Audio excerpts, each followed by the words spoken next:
fresher than ever. And I got knife Wonder Woman. Check. Lyrical dream. I'm the seventh wonder of the world. For real? Not the Taj Mahal, No. not the Coliseum. Nah. Women's legs get wet anytime they see me. Niggas hating hard, but they all wanna be me. I'm the one you won't forget. There ain't really much to say unless we talk about a check. And if you was the best, then I'm coming for your neck. When you mention RhymeSkeem, better give me some respect. I'm playing with my fucking name. Never lose cause I rhyme tight. I'm RhymeSkeem. Give a fuck who I sound like. I'm too raw, kill y'all with a saw. And they nipple in the flow, So I'm fucking up your sound bites. I'm stone cold, please believe me. John Cena on the beat, niggas can't see me. Open like a book, but ain't nobody can read me. The hip hop game needs me. But I don't need it back. And I wonder how the seventh wonder on the beat from ninth wonder get discovered when he just exposed all the whack. Like, I heard your mixtape. You can have it back. When we hit the stage, the people, they all front. Dope beats, dope rhymes, what more do y'all want? And now I don't even have a little brother. No. That's word defined. Tigger guarantee there'll never be another. Like never ever. So ahead of my time, the type of shit you look for, but you just won't find. Made a decision to put it all on the line. Independent with a message. Kill the game with one rhyme. The interpreter of hell down below. The devil sending me contracts, trying to buy my soul. Charming me with all his lies, like I can have the world sitting pretty high. Just signed the dotted line. We'll set you up in no time. Lots of money, lots of fans. You'll be stunning in your prime. Hell, you'll be a legend in the making. You don't have to worship Satan. That's a lie they say they hating. Just give me your soul, and you'll never run out of love. I gave my reply, I told him I don't give a fuck. All I need is my fam and the blunt in my hand. You were never in the plan, Anyways, gotta go. See, your offer's kinda cool, but I've heard that all before. When I might actually do it, but I guess you'll never know. Cause my soul ain't got a price, and I put that on my life. Yeah, I plan for tomorrow, live for the day, and I party for the night. It ain't that really hard to tell, y'all. I'm really the seventh wonder of the world, y'all.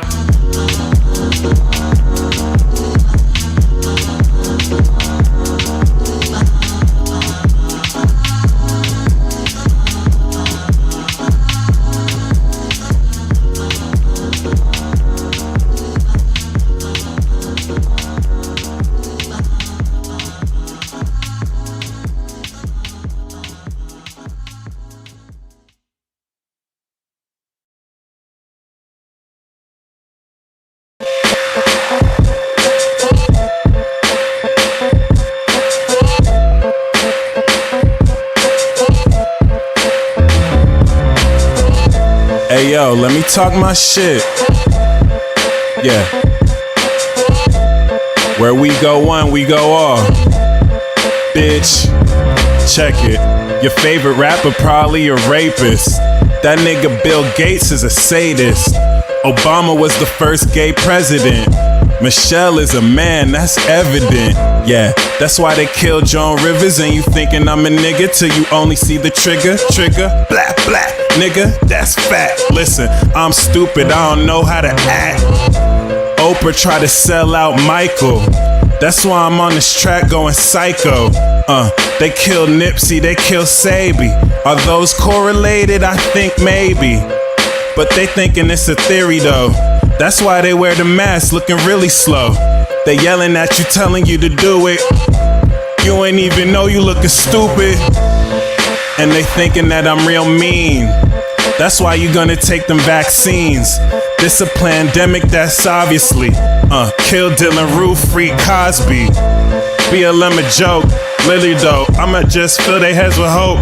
George Floyd death, that whole shit a psyop. He ain't even dead, that nigga a Libra. That's a Libra who lie and I'm fly. I'ma freestyle the rest of this track till I die. I'm tired of being lied to, I just tell the truth. They twist my words, even though I'm the proof. Like I ain't got nothing to lose, and I ain't got nothing to do. So I'ma tell this to you, the truth.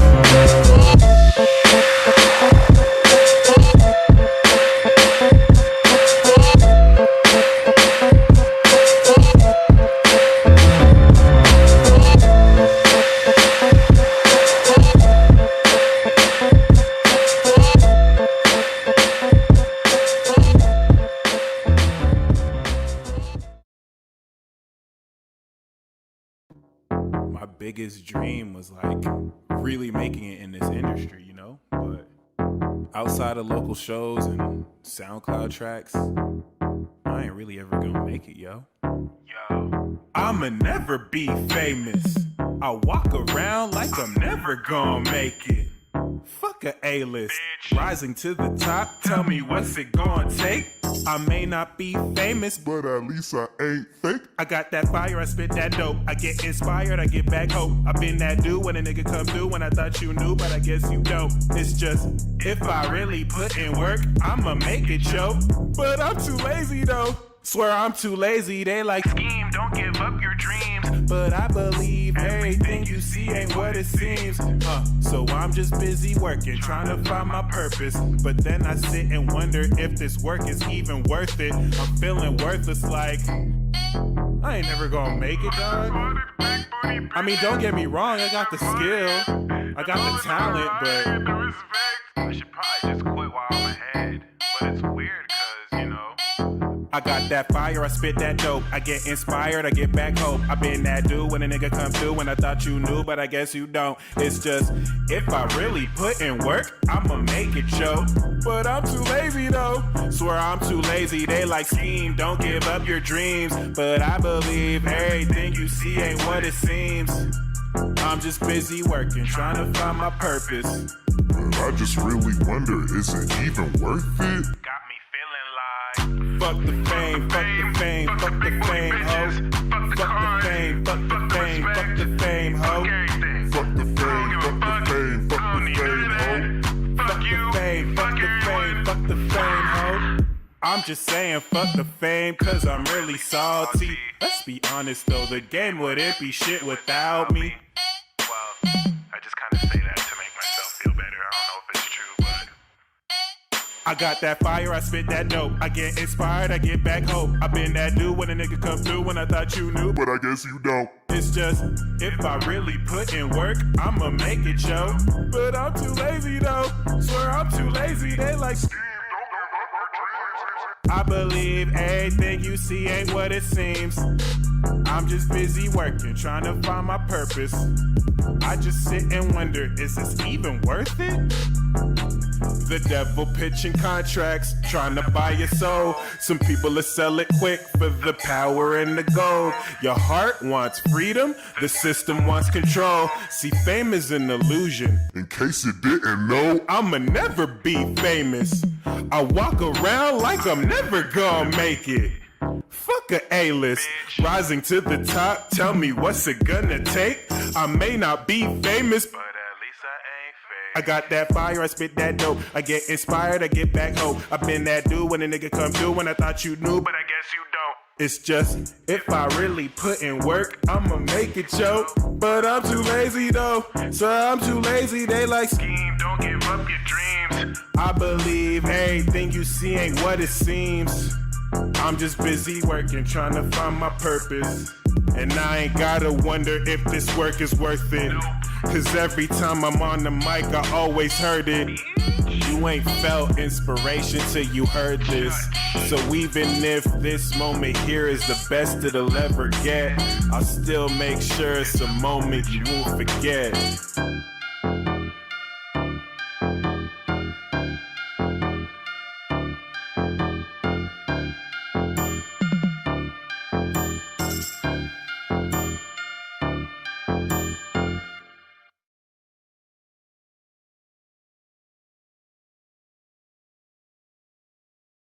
Welcome, ladies and gentlemen. I realized I never even really shared those songs. Like I have so much gems I had never released really, or shared, or when I shared, like people didn't really know about them. So I'm glad y'all enjoyed that. That was awesome. I think someone said, "Where did this mic go?" I'm bringing him back. Don't even trip. A lot more creative videos and ideas where that came from. So shoot, I'll even grow the beard out. Screw it. But yeah, I have the shout out to DS Jr. who shot that video. Shout out to Oh, shout out to the people who shot Seventh Wonder. The information is in the description box there. Drunken Panda, I believe, really dope people. Um, and yeah, I actually have the links to those music videos um, in the description box below. That psychic idea, that was all DS. That was all DS. You know, it was a great idea. But yeah, right. It's the progressed cancer. I'm coming out, Michelle. Okay. Other than that, yeah, welcome to Mercury in Scorpio. That last video in Seventh Wonder, I actually recorded when I moved here. I think that was like a year after. If it wasn't 2018, it was 2017. I made those. I made those years ago. I just never really shared them. I have a bad habit of that. I have like so much. I have like 2 albums. I have like 2 mixtapes, a compilation tape. I don't share or promote my music, so I'm gonna work on that. I'm gonna work on better representation, especially when I made a lot of this. I didn't really have a lot of the support that I have now, so I'm definitely revisiting that. And yeah, make sure y'all show me some love on Spotify. Make sure you show my sister love on Spotify. Her new album is out, Chelsea Odera, and her album is called Bitter. It is absolute flames. If you really like soul R&B, it's lit. And I got a lot of unreleased songs. I got a song with Big Body High Priestess, the lame. She murdered. I have a song with Chad the Maverick that's unreleased. I have a song with Cito the Spirit Coach that's unreleased. I have mad unreleased bangers that I just need to freaking put out already. But other than that, right. Shout out to Saint Sight. We go collab too. Shout out to Wilcox. Appreciate you. Sailor Moon's a Cancer. Nobody's judging. I feel that. And other than that, let's get straight into this transit talk. Yeah, I think I teased the Chad the Maverick track. When I tell you he murdered that was so lit. I've honestly been procrastinating. That was supposed to be the Taurus season release. Big Body High Priestess, Chad the Maverick, they all coming out on the same track, so the same EP. So I just need to finish a couple songs, and that's gonna be out. That should have been out a long time ago, though. Other than that, yeah, much appreciated, y'all. And if anything, yeah, I hope y'all enjoy this transit talk. Mercury in Scorpio. I did for those of you a part of the membership, I did the air sign, right? And I did the weekly horoscope. And I don't know if a lot of you get notifications for it. When I upload it, you get the notification, but when I go live, you don't get the notification. So what I'm going to do is maybe 15 minutes before I go live, I'll just post another reminder. These are always going to be on the community tab. So thankfully for the weekly, we had like 4 people. I definitely love, I want to see if maybe it's a timing thing, if maybe when I do it, maybe y'all aren't available, but I think you are, you just don't see it. So I definitely want to do this with y'all. It's so much more fun that way. I can do it alone and then you get to watch the replay, but just keep that in mind. Tomorrow we're going to do the invocation ceremony. So for those of you part of the membership who want to catch that live, Infinity Club, we got you. And outside of that, yeah, we're going to step into this Mercury and Scorpio transit, which I have duly called psychological cosmic transformation, because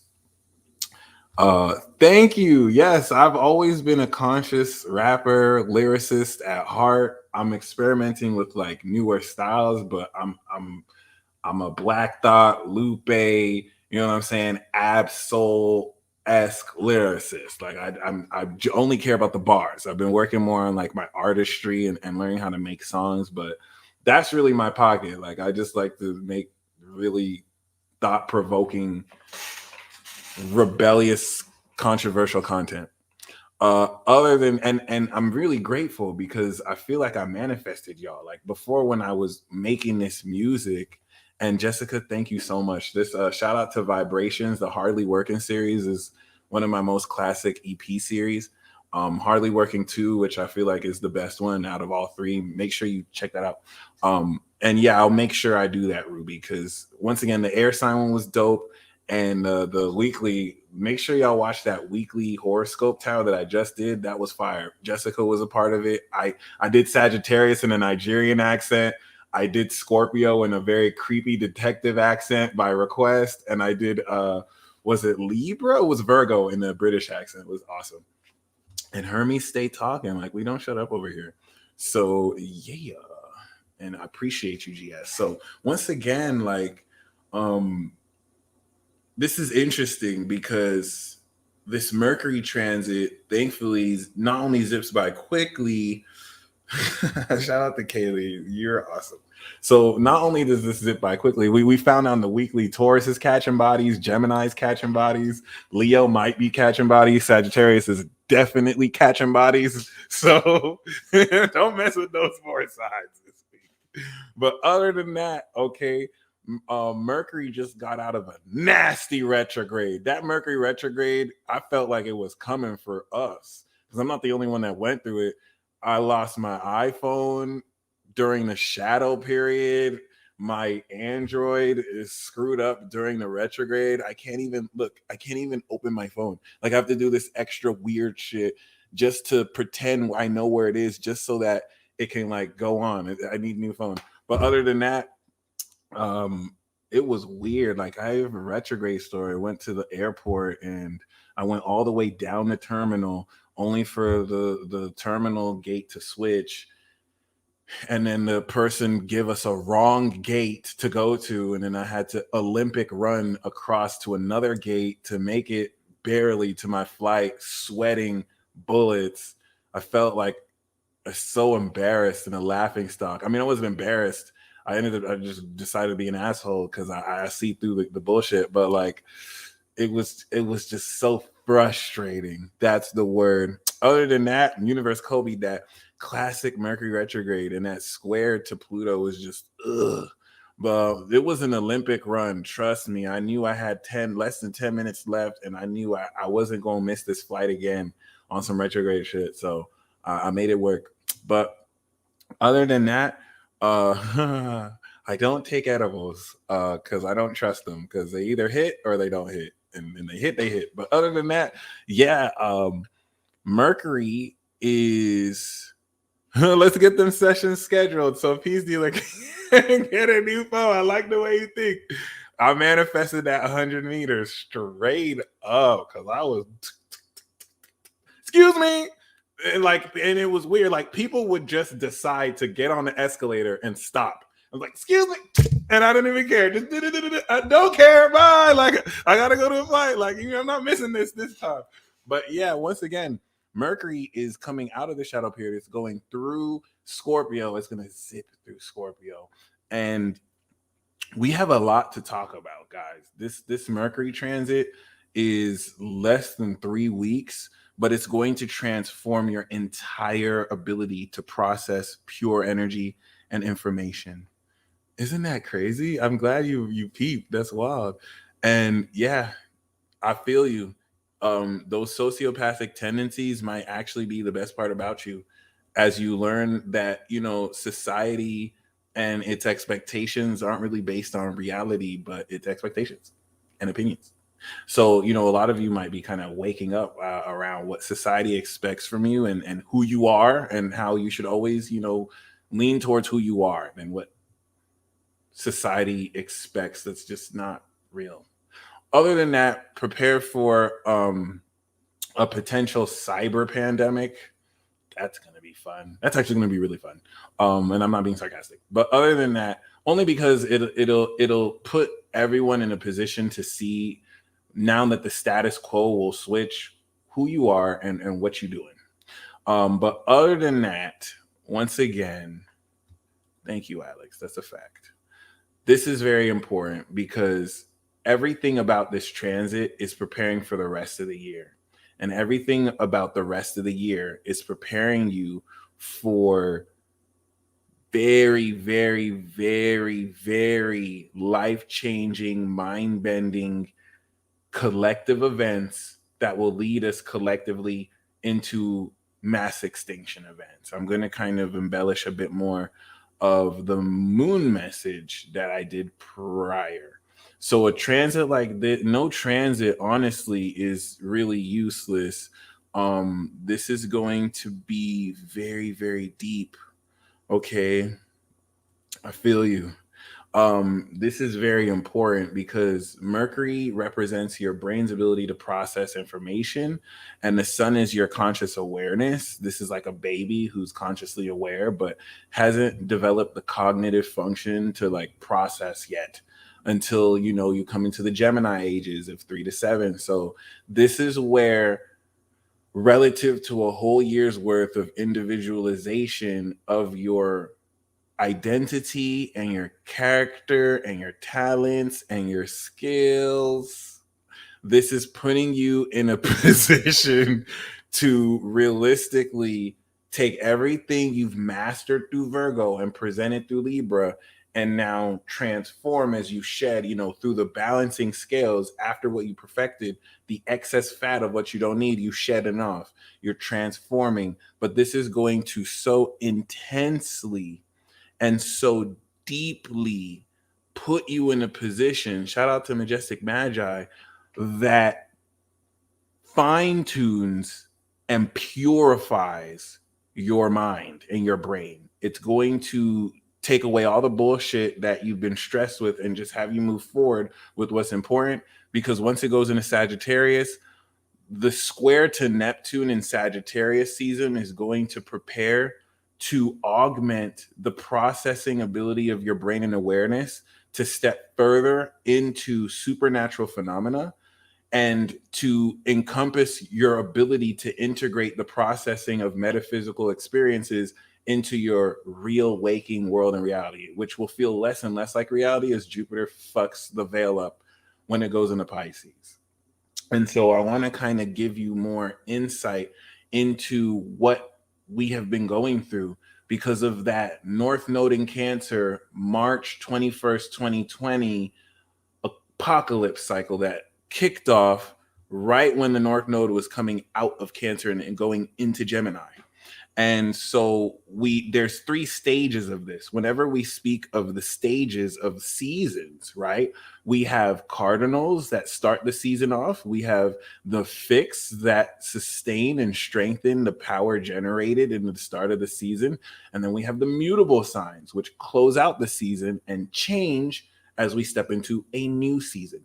And so relative to this apocalypse cycle, there's chapter 1, there's chapter 2, there's chapter 3. This apocalypse cycle comes in the first stage, the hunger pangs, the birth pangs. If you read in the Bible, that's talking about there will be wars, rumors of wars. Okay, there will be all sorts of lawlessness. These are just the birth pangs. The baby isn't born yet, but you're starting to get cramps like, it's about to come out. I might even go to the hospital. My water might break. And I don't have to tell you what's happened in this world. You see it. It's a global collective event relative to the outer planets in collective zodiac signs. Hence, when Saturn went into Aquarius globally, collectively on Aquarian social media channels, Saturn of limitation did what? It limited our speech and collective authority, because Saturn is authority, and authority is exercised collectively by Capricorn government structures. Once Saturn went into Aquarius was when we first had lockdowns. You have to understand there's nothing coincidental about this. Saturn in Aquarius, like I mentioned, the day it entered is the quantum invasion, and everyone is fighting an enemy you can't see. Okay, there's the viral pestilence component, and then of course there's the viral social media component, right, with the cyber nature. And because this apocalypse cycle happened in Capricorn, everything about this is manufactured. You have Rand Paul that called out a certain someone for gain of function research, proving that was completely created. This is why scientists and famous studies will let you know that in studying this, whatever they call it, it's not organic. It was engineered. Okay. You have war that's being engineered with the Taliban, with Taiwan. You this is literally happening in front of our face, my friend. This shit is crazy because we were all predicting this. You have famine that is being deliberately engineered, okay, with farmers being paid to destroy their crops. Famine, which comes after war, and all sorts of genetically modified bullshit that is supposed to segue into this reset. The first reset being 2020, the next being established with the Saturn-Uranus cycle in Gemini 2030, which sustainable development by the UN with their Agenda 2030 will be a reality, and everything will be probably paperless. You won't be spending money with cash or cards. There's going to be an integrated metaverse. None of this is bad. None of this is good. It's a thing. It's just when you have people who lack integrity and are evil as fuck, it's not the best thing for them to be managing this. But don't take my word for it that these people are evil. You will see for yourself, because in the veins of cardinal, fixed, and mutable, we know that this reset happened 2020 when Jupiter was in Capricorn. We know 2021, Jupiter went into Aquarius. And a lot of what was activated, mind you, Capricorn is a cardinal decision. 2020, there was an election, and we know what happened with that. But this was where, relative to everything that kicked off, you have everyone collectively making a decision. And this started to, of course, divide people more than they're divided. But the purpose of this was that 2020 marked through based on what side of the narrative or what part of the narrative you regurgitate or believe, where you as a character align, what you believe. A lot of people didn't necessarily see, they knew this was happening, but knowing the astrological understanding of this adds so much wisdom to this, because this happened during the quadruple conjunction in Capricorn, where collectively everyone around the world is defining their character based on how they deal individually, trying to Uranus and Taurus with the collective events, because everyone had to deal with the virus, but how people dealt with it identified who they are. Then you have the results of this, the answer collectively to society against this narrative, 2021, which now manifested the protocol of these elites, literally the collective leaders who are enforcing, who are manifesting these mandates. The stars don't lie. It's literally all written in the stars. And this 2021 cycle was that cycle. This was the fixed. This was where they manifested the actions, and people had to do certain things. We're seeing the collective authority come through. The beta test that was 2020 now is alpha overdrive 2021. Remember, this is still all global. So why is this important, y'all? Next year is the final part of this process. Jupiter in Pisces. This is going to close out the wheel. We had the action. We had the actually initialization cardinally with government officials who acted on mandates. Now you have the sustenance of this, where we're coming into the collective knowledge of what's the result of this in Aquarius. And now the happening. Jupiter in Pisces is going to show you next year what's going to happen as a result. Mind you, this is an end game. So what makes this an end game is that the cycle started at the end of the cycle. Okay. When things are an end game, certain things you wouldn't do in the beginning or the middle, you're going to do in the end. I hope this makes sense. If you know that this is an end game, you know that the players who are controlling Capricorn, everyone, are acting as a result to end things. This isn't a cycle that's going to come around. Be mindful of people who say, oh, well, if these people wanted to do this, that wouldn't be practical, because wouldn't they need all these people? Why would people want to reduce the population if they need all these people? Well, that's true, unless it was an end game and Thanos snaps his fucking fingers and half of you bitches are gone. Okay. If you think about cycles. I'm going to show you how everything that's happening now happened the last time Pluto was in a Capricorn. There's nothing that we're going through now that's relatively new, except basically how it's being done and how it's updated, because you're the cyclical manifestation of your ancestors going through the same energy, but now just at the end of the season series. Whereas before it was the beginning of the season series, now we're literally at the end. We are completely entertaining as hell to the celestials watching us. This is facts. So it's very important that you understand that we are going through an end game. So this is the apocalypse cycle. We have the apocalypse, we have the initialization, we have the sustenance, and then we have the happening. People are talking about, oh, we need the long-term results for what will happen for, you know what I'm saying, 1 to 2 years. Well, this is going to be where we start to see the results. We may find out, hey, jokes was on us. Maybe this thing is actually safe and it's actually cool to use. Cool, you can do it. Or you may find out the truth. I'm not saying this to scare anybody, but Jupiter and Pisces is where it's all going to happen. Jupiter and Pisces is where it's all going to happen. Jupiter and Pisces is where it's all going to happen. This is the end of the end game cycle. The apocalypse starts off with that first trio. After, in fact, I'm going to literally show you, because after this end game cycle, then we step into the beginning of the end, and we are no longer in the birth pangs. We are fully into the 7 years of tribulation. Okay, so I'm going to bring you back. I'm a little bit passionate about this because we happen to be living through it, and this is some real shit. And it's unfortunate because with this collective illusion with Neptune, you're deliberately made to feel like idiots. Your intelligence is being completely insulted because, to the defense of the leaders, they have their job to facilitate this end game. This isn't about who's right or wrong. This is about who has their role. Everyone has their role. You might think that someone is an evil person or a bad person, but that's their role. That's what they're meant to do. And all you have to do is focus on what you meant to do. Okay, this is so very important. So we had the Capricorn, right? What's after this? The Aquarius. What's after this? The Pisces. Do you see that Jupiter? Do you see that Neptune? Last time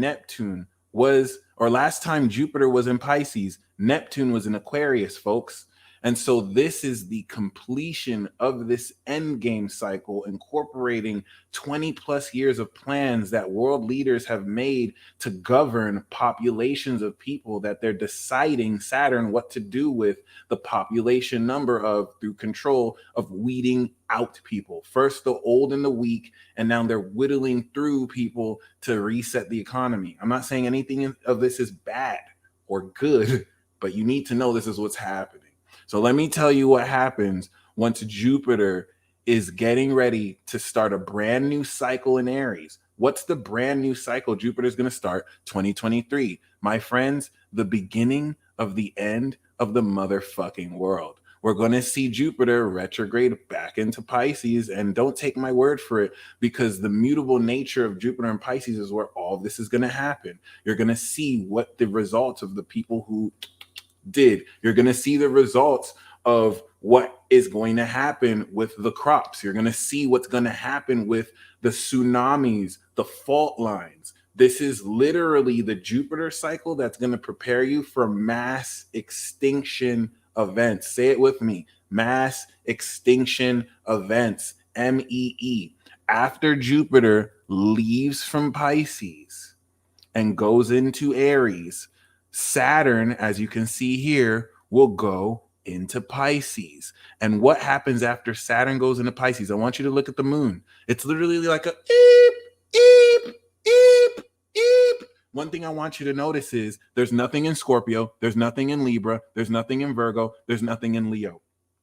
This is a trend that started after 2019 when Jupiter left Sagittarius, and 2018 when Jupiter left Scorpio. If you remember 2016, 2015, 2018, a lot of motherfuckers were social because those are the social signs. But now, post 2019, we had less social activity. People are still going to be social, and we are going through the social season, so every year, but this was when we started to see more of a trend of collective individuality. And once we had, so did you think it's a coincidence that we had social distancing when we had no energy in the social and a lot more antisocial energy? This is as above, so below. So the fact that you're seeing the whole right side of the chart go blank means we're entering a period of darkness where a lot of people are going to die. And not only a lot of people are going to die, the framework of social interaction and social events are going to completely transform. And this is very important because look at the moon. Look at the moon. It goes to Aquarius, okay? It goes into Pisces. Look at that. Look at that. 29 degrees. We have the new moon in Aries. So remember how March 21st, 2020, we started the apocalypse. Let's go back. Look at the significance of 1 degree, the first day of Aries, boom, we start that apocalypse cycle in 2020. Now, I want you to see 3 years after that first cycle, because you have to see it in threes, where you have cardinal fixed mutable. That's 1. Cardinal fixed mutable. That's 2. Second season. Cardinal fixed mutable. That's 3. Third season. Cardinal fixed mutable. So we're going through the cardinal fixed mutable, and then look what happens, y'all. We have the new moon in Aries. And then right after that, look at Pluto. Boom, baby. We have an exact moon square Pluto. This is the beginning of the end of the world.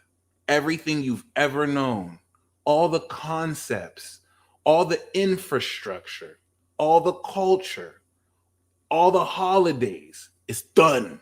It's fucking done.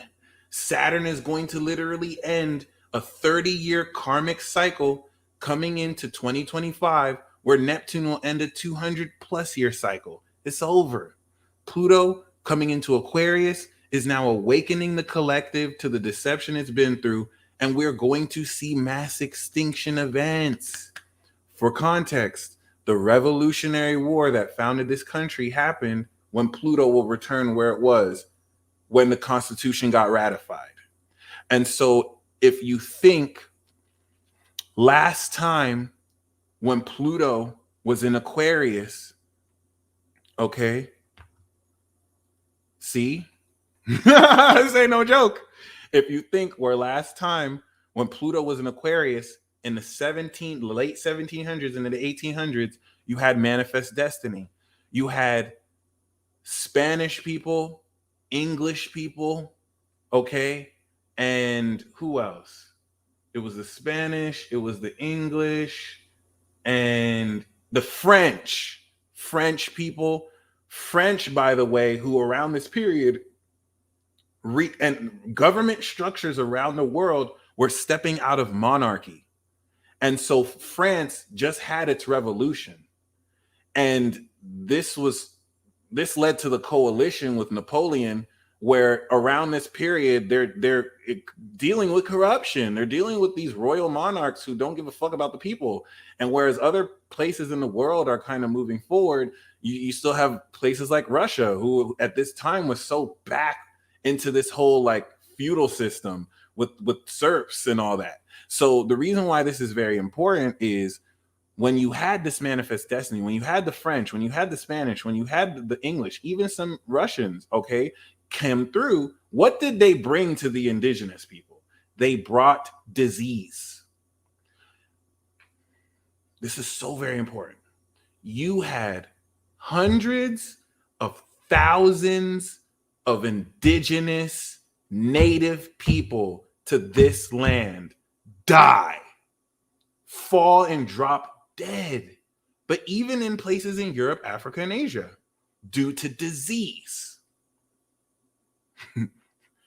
due to war, because now there were also wars between the English and Spanish for control of territory, between tribesmen who fought against each other relative to who they were with, between the United States colonists, and of course, they brought psychopathy too. And of course, the English. So much war, so much death. You had famine that came after the war, which brought even more death.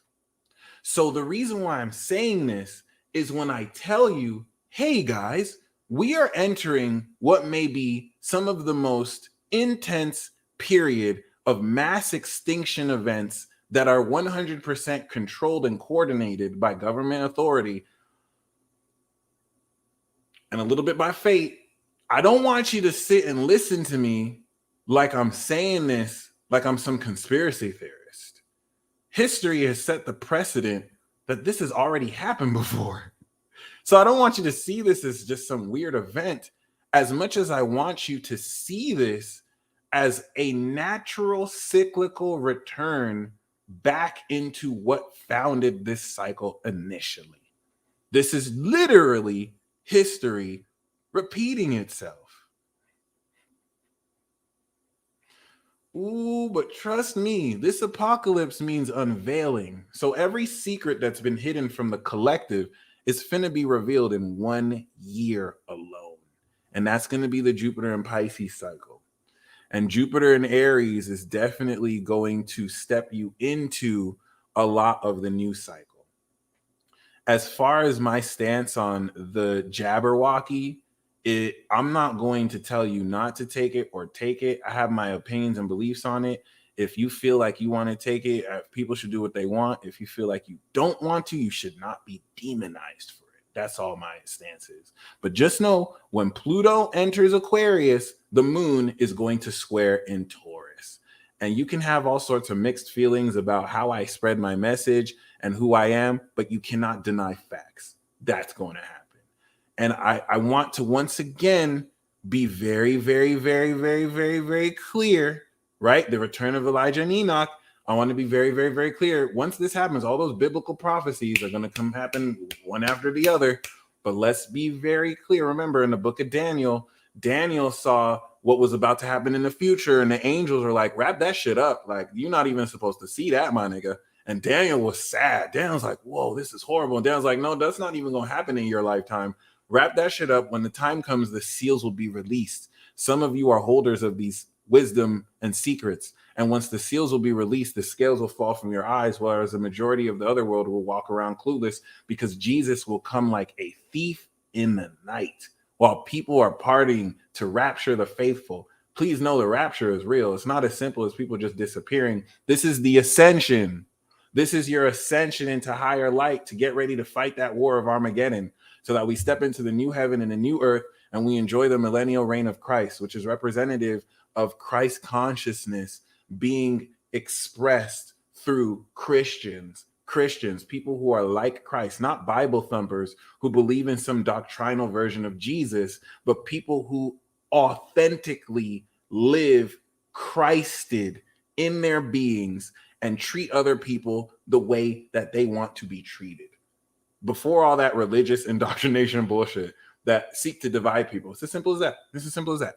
And so with that being said, what's very important, and the future, the only thing constant is change, but there's a predetermined sense of how that change is weaved.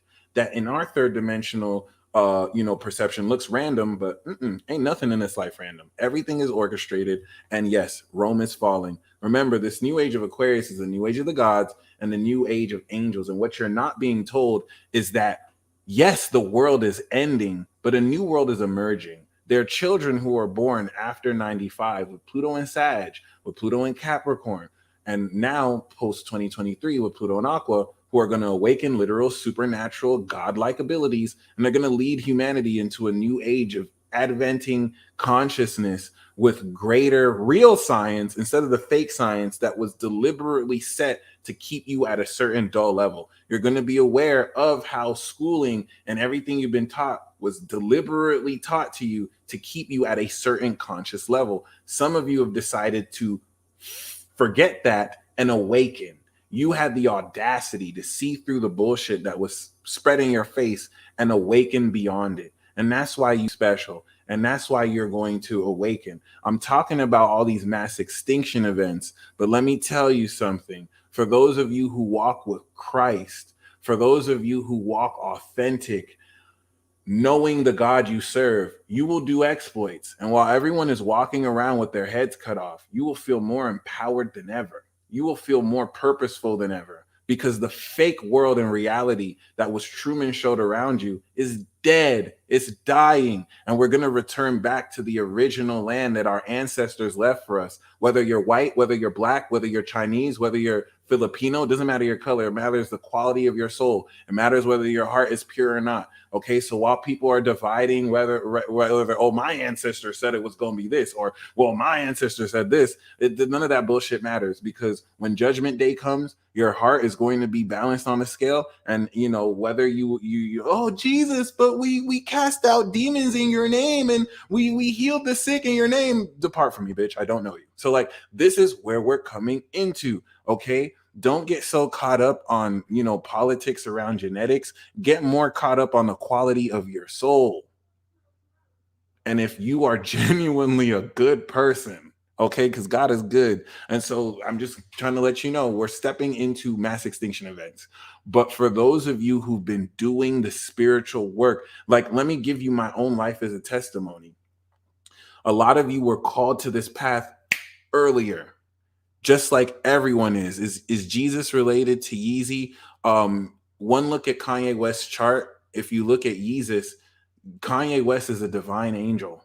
Okay, he's a 12th house Gemini sun with Jupiter, moon in Pisces.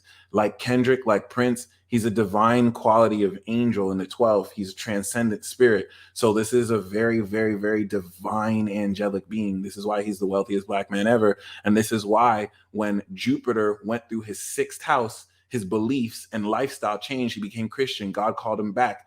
He started his first major single with Jesus Walks. Yeezy has always been Christian. Now, I'm not talking about the doctrinal Christian, because your understanding of Christianity is what these Bible thumpers made you think it is. These are fanatics. These are not real Christians. Jesus in the book of Revelations talked about these Christians. These are not real Christians.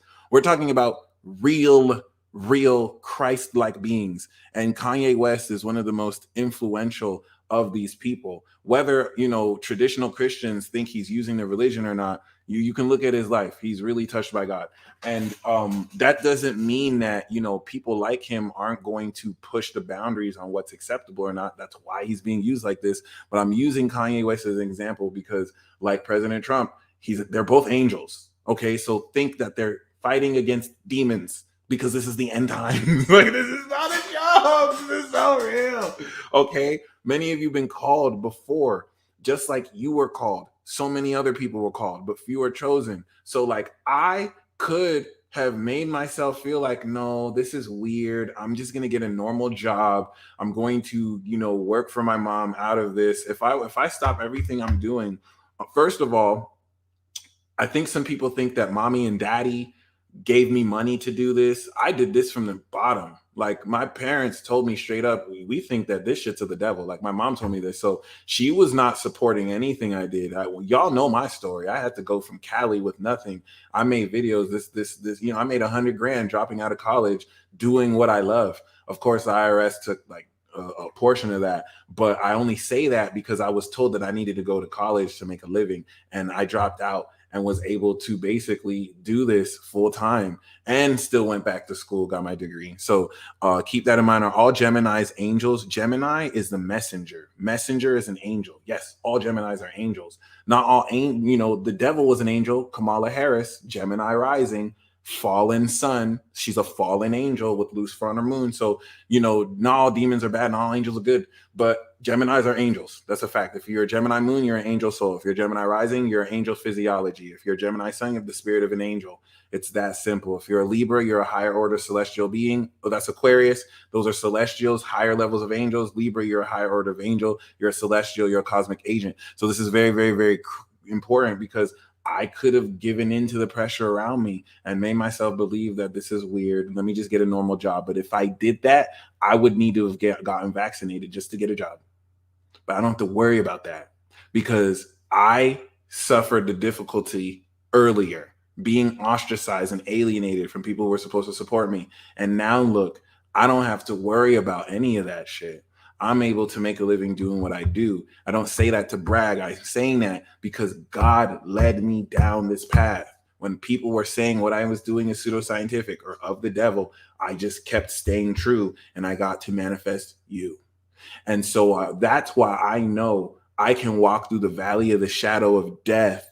And the Lord has not given us a spirit of fear, but of truth and of righteousness. And the devil uses fear and domination to guilt trip you and manipulate you into doing stuff you don't have to do, kind of like giving these mandates and coercing you to do something while acting like it's for your own safety and protection.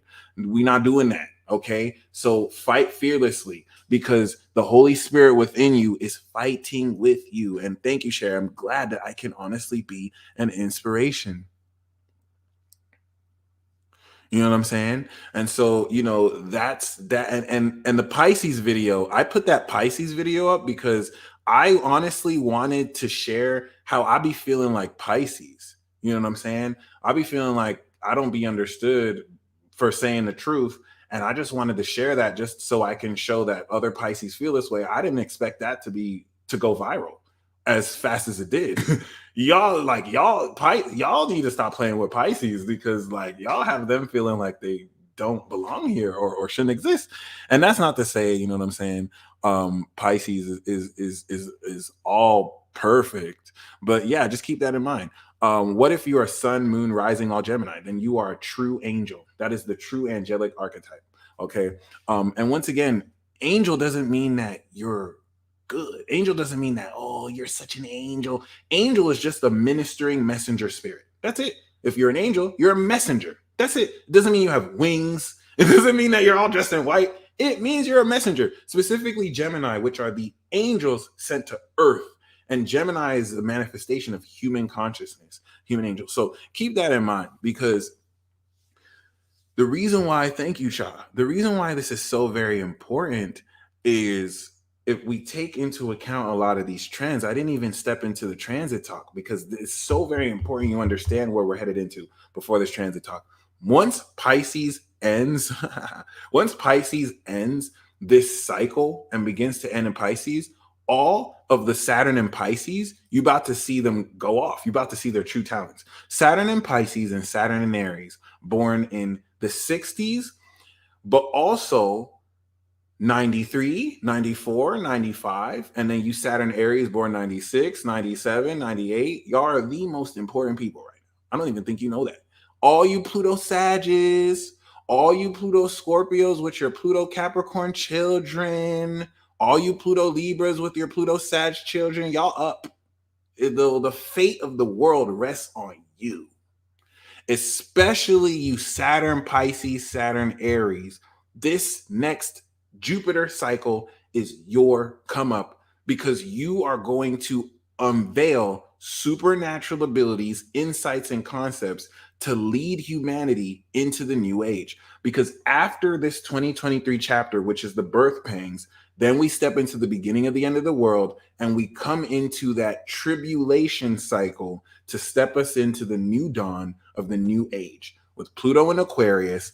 And then 2 years after that, with Neptune and Saturn in Aries, okay?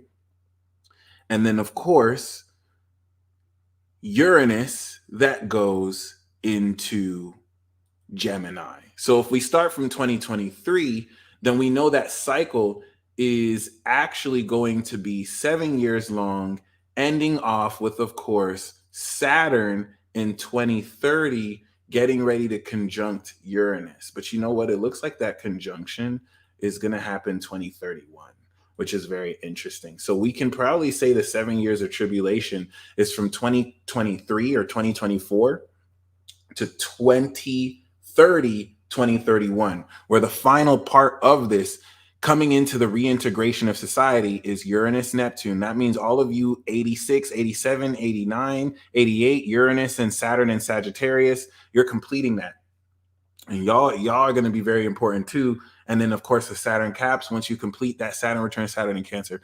Is the natal chart reading the most important, useful reading we can get from you? Yes. For those of you who, first of all, want insight on what all this means for you personally, what your role you're going to play during this apocalypse, what role Mercury and Scorpio is going to play for you, get the transit forecast. If you have never gotten a reading from me, get the natal chart reading, because with that natal chart reading, we'll be in a position to uncover all of your chart. Go to my website, thepeacedealer.com, and you can actually schedule one ASAP. Okay. And why this is also important, I also have the monthly peace reports for those of you who still want play-by-play on the Scorpio season. I do have a free version. Just look up monthly peace report. If you want the full version, click on the link below. The natal chart reading will give you an intro to your chart. If you've already gotten the natal chart reading, then you can get the progressed chart reading, which will be what your chart is now. And if you want more of, yes, you can gift readings for the holidays, and there is a note section where you can put all that in. You can just choose a day, but if you need to reschedule it, we can reschedule it manually. If you don't get the natal or the, and by the way, these natal chart readings are lit. Like I think I attract gods, goddesses, kings, and queens, because and I've been uploading it on YouTube, so I'm not just talking. Like, these readings are next level. They're religious experiences. They're moments of realization. I gain as much as you gain, so they're dope. There's really no reason not to get it. If you already know your chart, get the transit forecast, and this will definitely allow you to see what's going to happen over the next 6 months. Okay, so shout out to y'all. And other than that, as you can see, once we step into 2031, this is going to now conclude the individualization process. And now, with Jupiter coming back out collective and Saturn getting ready to enter the collective, this will be a period where we come out of this change and we start to reintegrate as a humanity and collective into society post-apocalypse. So post-apocalypse is 2030. This is ridiculous. Post-apocalypse is from 2023 to 2031. Okay, so this is so very important, because once again, the basis of everything that I was saying rests on Jupiter finishing off its transit with Neptune in Pisces. Everything that's going to happen is going to happen next year. Trust your intuition, because certain things that don't look possible now will be possible next year. This is going to be the most magical year that we've had. Magical does not mean good. Magical does not mean bad. Magical means magical. Okay? It's going to expand the quality of the veil and draw extra dimensional phenomena that we can't see into this world for us to deal with, which is going to make very strange the happenings that now, because we are getting ready to end this year, is all starting now. And let's put that into context. 6 months from now will be Taurus. 6 months from next month will be Gemini. So that means cyclically, in a faded sense, we're already beginning to manifest everything that's going to happen when all this shit goes down. December is going to be everything moving forward from here. Scorpio season, Sag season, Cap season is about to be next level. And for those of you who are having your Saturn return during the apocalypse, you play the most important role in maintaining authority over the collective. And like me, it's strangely going to bring comfort, because this message that I share is not a message of fear. When I tell you millions of people are going to die, listen to me. Millions of people are going to die. Have you accepted that yet? You are entering a period that will be unlike any other period ever. And you will see a large reduction of the human population that has been in every way manufactured and planned. I want to let you know that this apocalypse cycle started March 21st, 2021. And since then, pestilence alone has leveled off through COVID to 5 million people. 5 million people have died. Compared to billions, that's not that much, but it is. Okay? Trust me. I'm not necessarily confident about that number. I think that number is heavily inflated because a lot of those were COVID-related deaths. But 5 million people for just the first part of this apocalypse is a lot. When I tell you a lot of people are going to die, I'm not just saying it. 5 million people have already died, and we're not even through the first part of the apocalypse. Next is war. Next is a war that you're going to see fought everywhere with a cyber pandemic where you're not going to have connectivity to the internet like you do. And this is where those of you who know your God will do exploits. And this is where the work you've done the past 10 years will show who you are. All those shadow works, the shadow work that you've had to do. How important is urgency during this time? Should we be flowing or applying pressure? Both. Be like water. Okay. This is so very important. The Lord did not give you a spirit of fear. What's going to be characterized by a lot of this is fear. So many people are going to be pushed into a rock and a hard place. You're already seeing this last year and this year, but you did the shadow work. You've been through experiences this past Jupiter cycle where you had nothing but God to trust in. And God came through every time. The universe came through every time, where everyone else was acting like, oh, that's just your little spiritual shit you do. Oh, that's just your little business. Living this fake life and lie because that's what they were taught works. Look at them now. Now they're getting laid off. Now they're having to wonder where they go because they need to do something just to keep their job. But you who stay true, you're living your truth. You're living the life you're meant to live. This is why certain people in the spiritual community, they got led in the path, but they thought that it was for fame. They started to get notoriety. They started to get numbers. They let that shit get to their head because they thought they could be a celebrity with this. The reason why I'm here doing what I'm doing is because I'm here to be a leader. When this shit hits the fan, I need my voice to be out there so that other people who think like me know that there's a voice for them too, and that I can use my resources to help people through this. I am one of the angels that are helping people through this. If you read about the apocalypse, you have the saints who minister. I am one of those saints. It's Saint Michael, my friend. I am one of those saints who is here to offer my resources and help through this period and not get in my ego and be like, oh, well, I'm too known. No, we are all we got and we are all we need. And this is the ministry that's going to take off and show who really was in it for the money versus who was in it for the network versus who was in it for the mothership. Because once shit goes down, we are the network that we're going to have to rely on.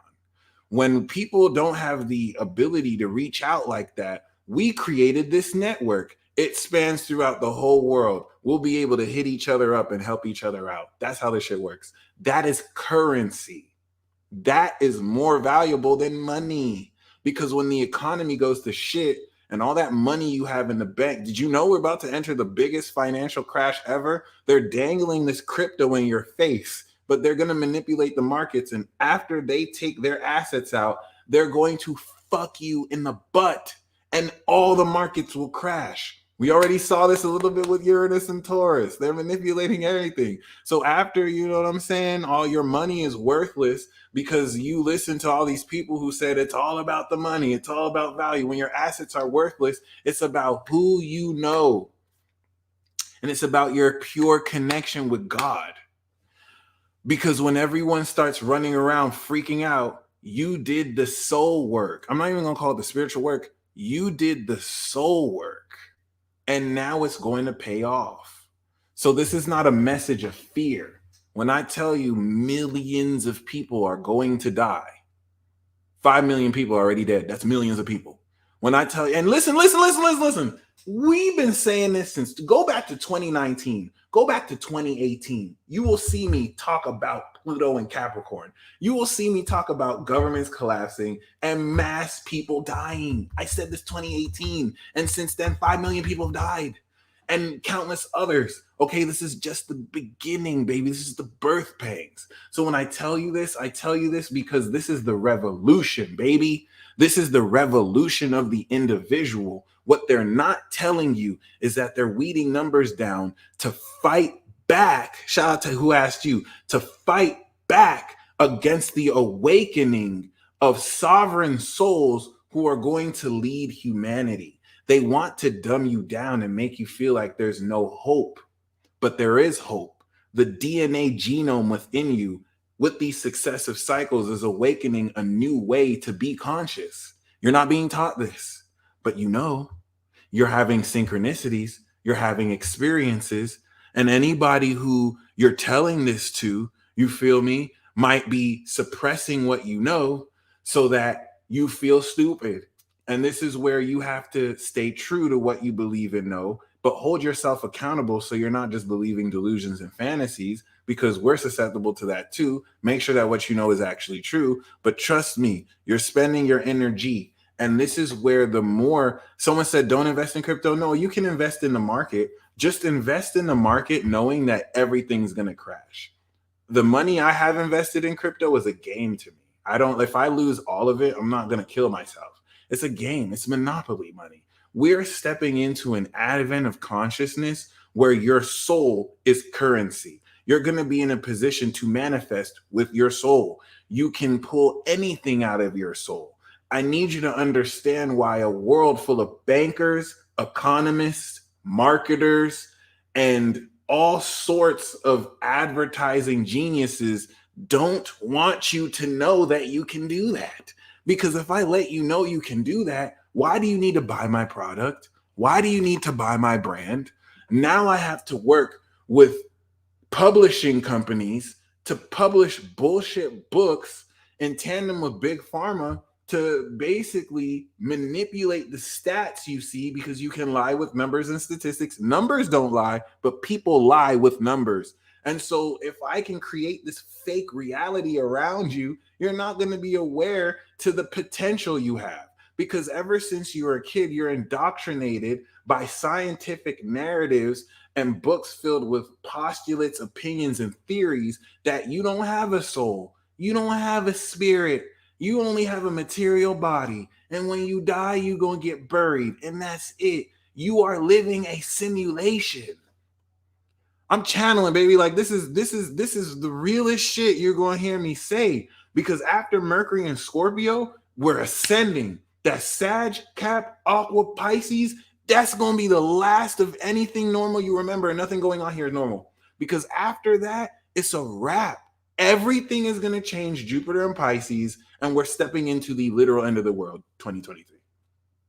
And you're going to have to take the culmination of everything you've learned, bring together 2022, and step forward renewed. Some of you are going to face your greatest challenges within the next few weeks. You're going to kick its ass. You're going to make it your bitch. And after you do that, you're going to realize, wow, I've grown so much. And you're instantly going to be put in positions to lead other people who need your light, who need your darkness, who need your help. Because we need light and dark through this. And when I say dark, I don't mean evil. I just mean the shadow that helps us nurture in the absence of light versus the light where we express this. If I claim my shaman, will I be okay as a sovereign nation? This is a really great question. And, you know, concerning this, and Maxine, thank you so much for the 35. I do have live readings available, so I will be doing this after. M. Carmichael, thank you so much for scheduling the session tomorrow. So I'm going to be talking to you tomorrow at 10 a.m. Let's get it. But once again, the reason why this is so very important is because, once again, this level of power we're stepping into. And as far as claiming the national sovereign, that's going to really depend on you. Because here's the thing. It's not other people, Nancy, who really determine this. And I know what you're speaking is a more political, because you're not really speaking figuratively. You're asking politically, like, will this be recognized? But the whole notion of what we're in is we're pushing those boundaries. Remember, politics is everything about this. The whole notion of a constitution that was ratified 1776 that awarded privileges to white people, white men, because white women couldn't vote. Black people were seen as less than human. There's nothing funny about this. This is some real shit. And so now we're seeing the completion of this cycle come through, where now more indigenous, immigrants, colored people, women have these rights, and I put that in quotes. Okay, this is very important because a lot of these cycles had a lot to do with acknowledging sovereignty. And so, coming out of this cycle, you're coming into the wisdom that you are a sovereign being, and government structures that were established in previous cycles, are you ready? Hold no authority over you. That's the Great Awakening. Your identity right now is influenced by a nationalistic sense of identity where you call yourself relative to the territory you're in. You made the decision with your own straw man in birth through life to adhere to that. But that's not you. You are not a nation. In fact, the nation is not a nation. It is a figurative social concept. This is why Libra square trines Aquarius. Is this bad? No. In fact, humanity needed this. Actually, I don't believe that. I don't believe that at all. But let's just say hypothetically, we needed territories and states. While we were still populating the earth, we've outgrown this. And so we're living in illusion where a bunch of people collectively under duress don't have a choice to live outside of that, because you'll go to jail. If you don't pay taxes, you'll go to jail. If you don't follow the sections or codes, you'll go to jail. There's nothing authentic about that. That's the governments are gangsters, okay? And you're waking up out of the illusions and rhetoric that have kept you in a hamster wheel under a system that has none of your own best interests at heart, but really favor an elite few. This is not a conspiracy theory. Just go back to the past 10, 20, 30, 40, 50, 60, 70 years, centuries, okay? As a collective, everybody is waking out of that. We are going to see traditional government authority and structure collapse. We're going to see humanity step into a temporary state of anarchy. And through this temporary state of anarchy, we're going to see a new structure birth through the younger, newer generation. But it's hard for me to speak on because 1933 is very important. I think that's the corporation date. The reason why this is very important, or 33 is when something with the Federal Reserve or something. I know that's a very important date financially and politically. But the reason why this is important is personally, okay, and the reason why this is hard to say is collectively, knowledge of supernatural abilities and superpowers are going to awaken this self-governing authority that puts stuff together. I don't want to scoff on democracy, because if you think about the purity of democracy, and I'm loving that Soul Eater picture, democracy is basically a group of people who put each other in check and decide to govern. That's why it's hard to really speak against the ideals of government, but there's the ideals of government and the reality of government. And the reality of government is that it's helplessly corrupt and it needs to be reset. And as a radical, throw that bitch in the trash, period. And that's what's going to happen. So just be very mindful of that, because if you look at where society is headed, there's such a great technological advancement. So the whole fact that, boom, it's about to reset and it's manufactured, you're not going to see it coming if you believe in the collective illusion in front of you, which is Neptune and Pisces. So this is so important because Mercury in Scorpio, which is going to happen from November 6th to the 23rd, right? From Scorpio season to the beginning of Sagittarius season, we're going to see Mercury catch up to the sun. This one transit is going to revolutionize the living shit out of your mind. If you want homework, watch Akame ga Kill. Akame ga Kill, I think, is 24 episodes or 12 episodes. Let me see. It's basically about a revolutionary organization that has, of course, a assassin unit. It's 24 episodes, and this assassin unit is fighting against corruption in an empire that's so corrupt people can't really live fairly. This is representative of the end of the Pluto cycle. Okay. And if you really want to level up, or you don't have to watch this, but Akame got killed. It's on Netflix. There's the manga. It's one of my favorite animes. It's really good in capturing the revolutionary insight and spirit that we're headed into, and the whole notion of a revolutionary army fighting against traditional established structures. If you checked out the Divine RPG, that's Scorpio versus Capricorn. So Mercury in Scorpio is going to develop the revolutionary quality of your mind to prepare you for the stress that's going to occur the rest of the year. This is evidenced by Mercury that will be square Saturn as soon as we kick off this transit, that will give you a real clear insight of what we're headed into. So Mercury, of course, we Night Raid, baby. Shout out to Night Raid.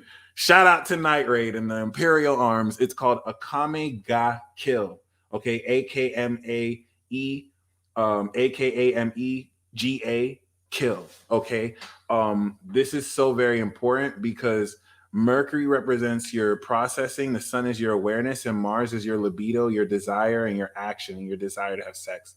So Mercury coming into Scorpio while Venus prepares its retrograde in Capricorn is going to align the strength and purity of your mind with the actions you're going to direct in your relationships, keeping in mind your relationships in relative relation to the collective, and where your relationships with others fall in the grand scheme of your connections with everyone around the world.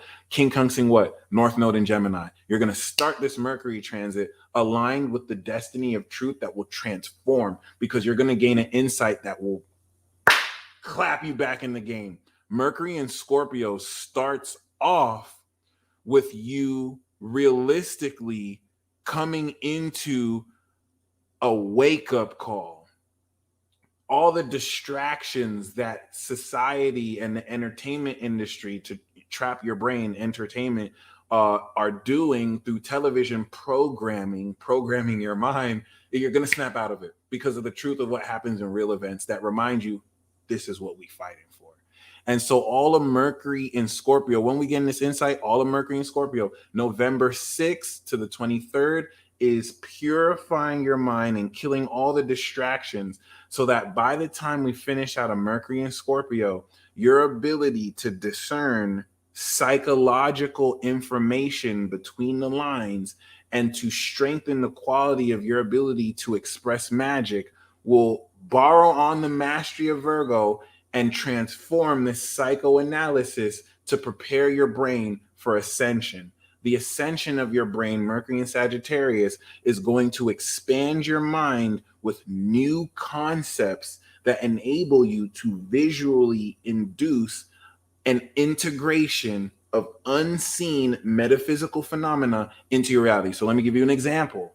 Mercury in Scorpio is going to bless you with the wisdom of ghosts. And all through the next 3 months, you're going to gain a very intensive speed course on everything to know about demonology and everything to know about exorcisms and ghosts and how to recognize cursed spirits, shout out to Jujutsu Kaisen, in people. Because if we bring Jujutsu Kaisen, if we bring My Hero Academia, the collective means we're moving from a period where only a select few people can see cursed spirits, or only a select few people experience supernatural phenomena, to everyone experiencing supernatural phenomena. And it's going to create world pandemonium. And now, of course, there's collective illusions to control the narrative and frame of how people are going through what they're going through, but you know the truth. And so, as an analogy, Mercury in Scorpio is you coming into an intensive, quick 3-week psycho mob Jujutsu Kaisen knowledge and wisdom of ghosts, cursed spirits, and demons. Sagittarius season is where, now that you know what this wisdom is, now you're starting to see cursed spirits. And I want to explain that, because learning about something and experiencing it are two different things. And Sagittarius is the end of the mutable sign energy from the Libra season. Libra, Scorpio, Sag. Sag is going to be the finale before we step further in. And so why is this so important? Okay. Sagittarius is now going to induce the expansion of your consciousness to literally visualize, whether you feel them, see them, sense them, unseen metaphysical phenomena. Let's say cursed spirits. Let's say ghosts.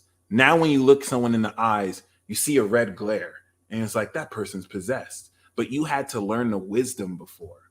Okay, whereas some of you already see ghosts and spirits, Sagittarius as a visual mutable sign of perception, square Neptune is going to challenge with the square, because this is happening this season too. It's going to challenge with the square to Neptune the visual impetus of integrating unseen phenomena with your evolved ability to see, to where you couldn't see it before, now you can. Pisces already sees ghosts. Sagittarius already sees energy. Virgo already sees colors when they hear musical notes. So like there are people who already see it, but then there's the collective awakening to it, to where y'all will start to guide and lead those who are just awakening to it, who've always seen it. For example, I'm more clairaudient. I have nothing in Sagittarius. I have nothing in Pisces. I don't dream. I don't lucid dream. I don't see visions, but I hear I'm clairaudient all day, and I'm claircognizant. I'll be hearing a lot of shit because I'm an air sign. Okay. And so elements let you know where you get in and where you fit in. A lot of people are awakening all the abilities, but just like Avatar Aang, you have to master what is underdeveloped. He wasn't born with everything developed. He was a master of all of them, but he had to develop and learn them in his conscious state. And so keep that in mind. This square to Neptune is going to be an adjustment. It's like going through an eye exam, and now that you're finishing the Jupiter cycle, you're able to slowly but surely start to see it. And then Jupiter and Pisces all year will now clarify the lens to where you can see it. Oh, boom. And this is going to integrate a greater relationship with metaphysical influences here. And so Mercury and Scorpio, what? Trines Neptune. This wisdom you're coming into will very intuitively guide you into psychologically understanding the psychological mechanisms and processes in your relationships with other people that directly link to metaphysical influences that step you fully into what? The supernatural. This is going to be one of the most supernatural transits that we step into before next year, which is all supernatural. And the reason for that is with the opposition of Uranus and Taurus and the new moon that we're going to kick off. Like this Mercury transit happens right after the new moon. And so this new moon cycle is going to click the on button into a whole year's worth of manifesting supernatural abilities physically into your body. Now, the completion in Scorpio is going to psychologically intensify how much purer your awareness of this energy enables you to harness, transmute, and transform your whole psyche with this grounded, metaphysical, extra dimensional, pertaining to outside of this realm energy that I'm not going to sugarcoat it. It's fucking supernatural. And the square to Aquarius is the higher knowledge of these metaphysical influences. This is the most important thing I have to say, because the presence of Uranus makes all of this controversial. None of this is discussed in science. Science will tell you, fake science will tell you this is all bullshit. You can't measure anything that I'm saying. None of this can be measured. It's extra dimensional. It's subatomic. There's no quantum microscopes that can measure spirit. So it's not you either believe it or not. This is all facts. This is a new field of science that will be pioneered by the younger generation with Pluto and Sag and Cap, with Uranus and Neptune, with Neptune and Uranus and Aquarius and Pisces. Okay? And this is very, very, very important. And yes, freestyle if we get to 350 likes. I got you. This is very, very, very important because personally, okay, this is definitely, it can only be understood. Thank you, Your Highness. This understanding is going to be supplemented by revolutionary scientists who go against what they're pressured to keep secret, okay? And realistically now push for the advent of. And so this is going to, during this Scorpio season, give you real understanding of knowledge of how everything connects. And a lot of you are going to be making some serious epiphanies and clicks like you've never done before. Science will, by definition, miss the unknowable. I love it. And, Blue Flame is talking about reading tarot. Blue Flame is such a master tarot reader. This level of awakening that's stepping into, she never needed tarot, but she won't even really need tarot. Like, this is going to level up everybody to where your tarot reading skill is going to be at the higher goddess level. It's just ridiculous. But the key word here is supernatural. Supernatural pertaining to the base characteristic of what's natural, superimposing a supernatural natural experience. In that, why it's supernatural is that it pertains to beyond just the normal five senses of what we consider natural. But it's weird because what's normal and natural is evolving too. But I cannot understate, Uranus will have people looking at you crazy. This new moon coming into Thursday is pushing a doorway into committing to this understanding, because there's a lot of people who you can speak to this to and they're going to look at you like you're weird, but it's stupid people who call smart people crazy people. There's nothing that I'm saying that isn't 100,000% scientifically backed by truth. But these concepts are so controversial. When people speak on them, they never address the actual facts. They just throw some ad hominem fallacy, ridicule you, but they don't actually debate you on what they're doing. They'll get emotional about their topic, say a hasty generalization, and not back up anything that they said because they're stupid. Okay, so you don't have to deal with stupid idiots. You have to move forward to the knowledge of this new level of consciousness you're building new neural pathways for, which means you're not going to have all the answers. You're not going to have all the understanding, but you are revolutionarily breaking through a new method of conscious experience and being. And it's going to change the game forever. This is something that's happening to everybody anyway. Their willingness or capacity to accept it or be in denial will determine how quickly they progress through this. But for those of you who have been very, very, very, very gung-ho on breaking through supernaturally, this is the breakthrough transit. You activated it 2020. Aries season activated the identity. Cancer season deepened it. Libra season polished it. Then 2021 strengthened the cosmic energy and knowledge of power you awaken. Taurus season manifested that natural energy to facilitate the most epic breakthrough and transformation that's happening now. Virgo season was the mastery of your car that was in the shop so that you can, through individual experience, practice and come into these newly developed supernatural abilities. You polished it fully in Libra to share this and start a new cycle of partnerships using these abilities.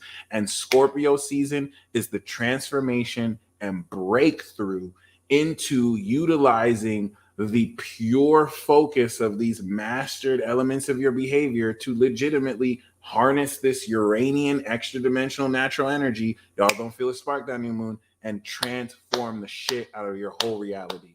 Break through into a literal apotheosis that will have you ascend into your higher God self.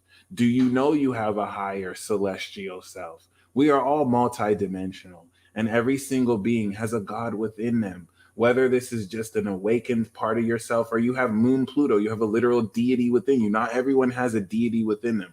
There's the God within you, and then there's the deity that you may hold space for. Maybe you have Pluto on your moon. Maybe you have Saturn on your moon. We are called vessel aliens, okay? Venus on the moon, it comes in all flavors, baby. Or you can progress into it. Regardless of what you're awakening, this next 4 months coming into the end of this year is going to be very pivotal into you understanding a whole lot of not only how to access and harness your higher celestial self. The only reason why you have superpowers in the first place is not to chronicle that shit and to act like, oh, I can lord myself over others. The only reason you have superpowers is to connect with metaphysical influences you can't see. Through these clairs, you can connect with your spirit team. Why do you need to connect with your spirit team? Because you're entering a period of time where you're not going to be able to use internet. You're not going to be able to use TV. The normal channels of communication are going to be blocked off because the revolution will not be televised. That is a goddamn fact. And so you're going to use these developed abilities to connect with higher aspects of you. As above, so below. You anchor it down and you also fuel it up. And this is going to be very, very, very powerful and very, very, very important, because this is going to influence so very powerfully how you step into leadership with this Venus retrograde alone. That's going to resituate your heart as it awakens before the sun and Mars and Mercury come through, and everything that your heart awakens, your conscious awareness, your action ability, and your brain awakens. And then boom, we step into next year, Jupiter and Pisces, literally evolving the happening of this and evolving your final perception, close out the cycle. Boom, 2023, we start the tribulation cycle. And so with this new form of communication that's so very important with this Mercury in Scorpio transit, because this transformation is not only psychological, but it is also cosmic. The way that you're able to process a lot of what occurs will transform how you even deal with other people. You're not going to be talking to certain people the same way because you're going to be so much more hip to what spirits they have around them. Will the low frequency people be able to do this? And this is where I don't necessarily want to divide us between, oh, we're more awake and spiritual and they're low frequency and they're just not woke, because there are people who exhibit a low frequency and low vibe. But this is where everyone's going to do this. It's just, will they know that's what they're doing? Everyone worldwide is awakening superpowers, but this isn't a fantasy where awakening superpowers is like, I can do this ability. Awakening superpowers looks like mental illnesses sprouting up around the whole world, because people have trauma that's unreleased. People have anxiety. People have stress. People have actual illnesses. And when you now awaken them to a metaphysical understanding of reality and they have tower moments, this induces psychosis, this induces suicidal thoughts, this induces depression. And a lot of people all over the world think something's wrong with them, and really they have ascension symptoms. So the reason why it doesn't look like everyone's awakening is because of the deception that is shrouding people who need serious answers but are being told, take this Valium, take this pill, take this, take that. You really need to do this. You really need to do that. That's what this looks like. This awakening is actually far from some positive kumbaya shit. It is a worldwide tower moment. And those of you who've done the shadow work will understand how to integrate your shadow. That's basically it. That's basically it. This awakening is going to bring and facilitate a total loss of reality, because the Great Awakening will rid the illusion of separation and start to blend your interconnectivity within the whole of souls. And that's either going to make you go batshit crazy because you don't know shit about spirituality, and people who called you in you thought were crazy, or the people around you don't support what you're going through. You just genuinely don't know, because you don't have to know. It's okay if you don't know. But you're either going to give into this sense of psychosis, or you're going to believe in yourself and you're going to integrate your shadow. Everyone's awakening supernaturally. You have people who will not integrate their shadow, and that darkness and evil will take them over, and genetic latent aspects within them will overwrite their conscious, Osutsuki style, and they will be complete zombies used for unconscious evil. And then you have people who will integrate their shadow. And in the integration of their shadow, they're going to unlock supernatural abilities now that they've made peace with darker aspects of them inside. It's that simple. There's no right or wrong way to do this. Some people are going to do this through Buddhism, Christianity, science, spirituality, drugs. Some people will have full-on drug binges, overdose a few times, almost die. That's how they awaken. There's no right or wrong way to do this. It's about the individual method with which you step through into this. And it's about knowing, do you see through the collective deception that's meant to keep you at a certain conscious level, because you're nothing but a slave to these people. And this is the revolution of the individual, where we get off the fucking hamster wheel and we develop an actual society built under one cosmic law of truth, not these made up territories with their constitutions, which is a relic of the old world. And the best, most important part of this is you, the individual, your unique perspective and your experience that you're going to be bringing in, because everybody can teach and learn. Everyone can be learned from. And this is the greatest part. This is the greatest part of this. Okay. So there's going to be a shitload of people walking others through this process that have been through this already. Yes. And this is, I don't want to say that this is just going to be spiritual. This is going to be more practical than anything. You might be in a position where, you know, there's outages and there's only one mechanic in town, and that mechanic is going to be the spiritual nigga. That mechanic is going to be the spiritual person in the room that's going to be teaching people how to, you know, change their alternators. So everyone's going to be sharing their knowledge. But here's the most important thing here, okay? With groupthink kind of coming to a backseat, it's just so very important, because you have to be in a position to believe in yourself like never before, as what you're going to unlock, science isn't touched. No one really knows. You are the revolutionary who's going to introduce this into the collective, so that other people will start to realize, wow, you know what I'm saying? I've been experiencing this too. I just haven't been in a position to share this because I didn't want people to think that I was crazy.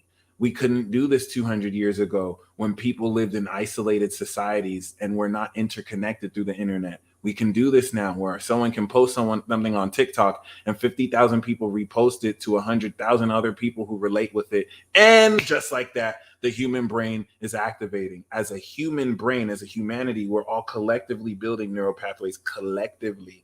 And this is what we're going to see coming in the year. So we're starting this transit off with a pure focus of your mind.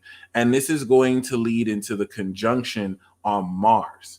Once we step into the 10th of November, this is what is going to very importantly, shout out to the projectors. This is what's going to very importantly have you integrate your brain processing with new superpowers you unlocked. And this is where you're going to be so much more pure and consciously aware of how your exertion of these abilities link with your neural pathways, square Saturn. And this is where things are going to click. You're going to start to understand at a deeper level how to more effectively use your superpowers. Shout out to the Pluto Scorpio generation. If you're Pluto Scorpio, you are a disruptor. You are literally here to fuck shit up. That is the only reason why you're here.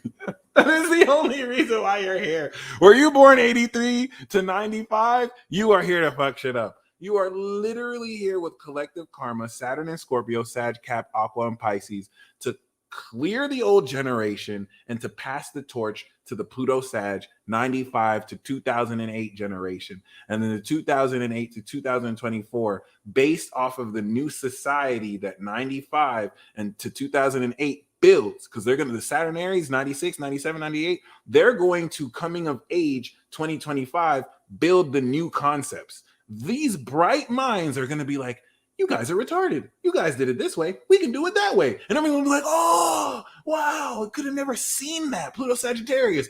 Bam. And we're going to literally, their coming of age, because Saturn return is your contribution to society. The individual karma they have is going to do that. But Pluto Scorpio has collective karma. We're literally responsible for the collective, because we're going to seize power from the collective and we're going to give it to the new generation and pave the way for the new generation so that they can create Sagittarius, Pluto Sagittarius, the new world, Saturn and Aries. Let's get it. In fact, some of you Pluto Scorpios could be paired with a Pluto Sag romantically or platonically, because you represent the death creation complementary axis. It's very common for you to be a Pluto Scorpio paired with a Pluto Sag, because this, of course, or, you know, Pluto Libra player with Pluto Scorpio, Pluto Sag player with Pluto Cap, Pluto Aqua, Pluto Pisces, but you could see Pluto Scorpio with Pluto Sag. Pluto Sagittarius, Pluto Cap, Pluto Libra, Pluto Scorpio, and all sorts of stuff. It's so very important. And shout out to the 14-year-old Reiki certified heaven on earth practitioner. This is so very important because a lot of these children are awakening powers that have taken us our whole life to understand. And this is where, as a collective, we embrace it. As a collective, we have so much resources and knowledge that we'll be able to learn from each other. And so moving forward, that quincunx with Mercury coming out of Chiron while the moon is on Jupiter square the sun is going to take this expansion of knowledge and synthesize the wisdom of experience to deepen your understanding, as well as break through any inhibitions and any individual insecurities that go into how you express this fire to people. All right. Then, of course, we're going to have Mercury eventually square Jupiter, but in tandem, it will also trine Neptune. Now, let me tell you something. That moon in Cancer trine to Neptune previously we had was synchronicity central. When Mercury gets ready with the moon that's about to be full, okay, the synchronicities that you're going to get, and I would love to know what my contribution will be in this new age. You know, for those of you who are very curious and want to sit in a session with me, put that in the notes. All right. And I will definitely help you understand, because you can tell a lot of the archetype by the element. For you fire signs, you are the light. You are going to especially show what's going to move forward. The earth signs are the builders. The air signs are the ideas people. And the water signs are going to help people understand. Jessica, thank you so much. You can tell a lot of what your role is going to be. If you don't get a consultation with me, that's totally fine. Where is the MC in your chart? My MC is in the 9th house of Aquarius. I teach about the planets and the stars. My role is going to be a teacher. Where is your MC? Is it in the 10th house? You're going to be a public figure. People need to look at you and gain inspiration to see, oh, that's how that motherfucker gets shit done.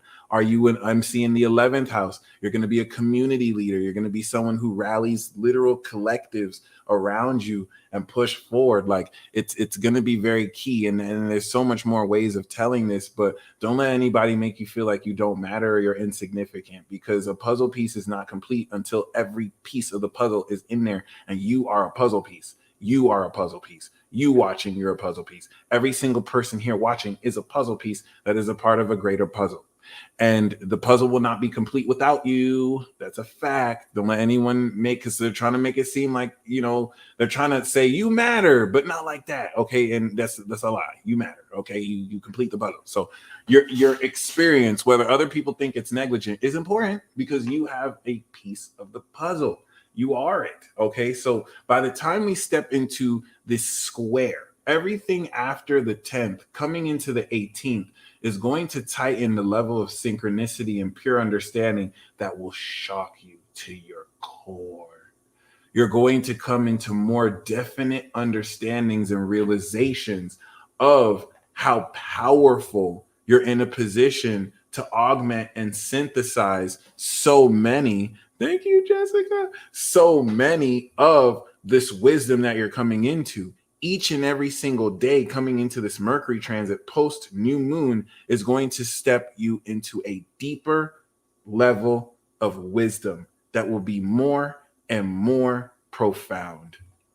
So transformative November is. That is a fact.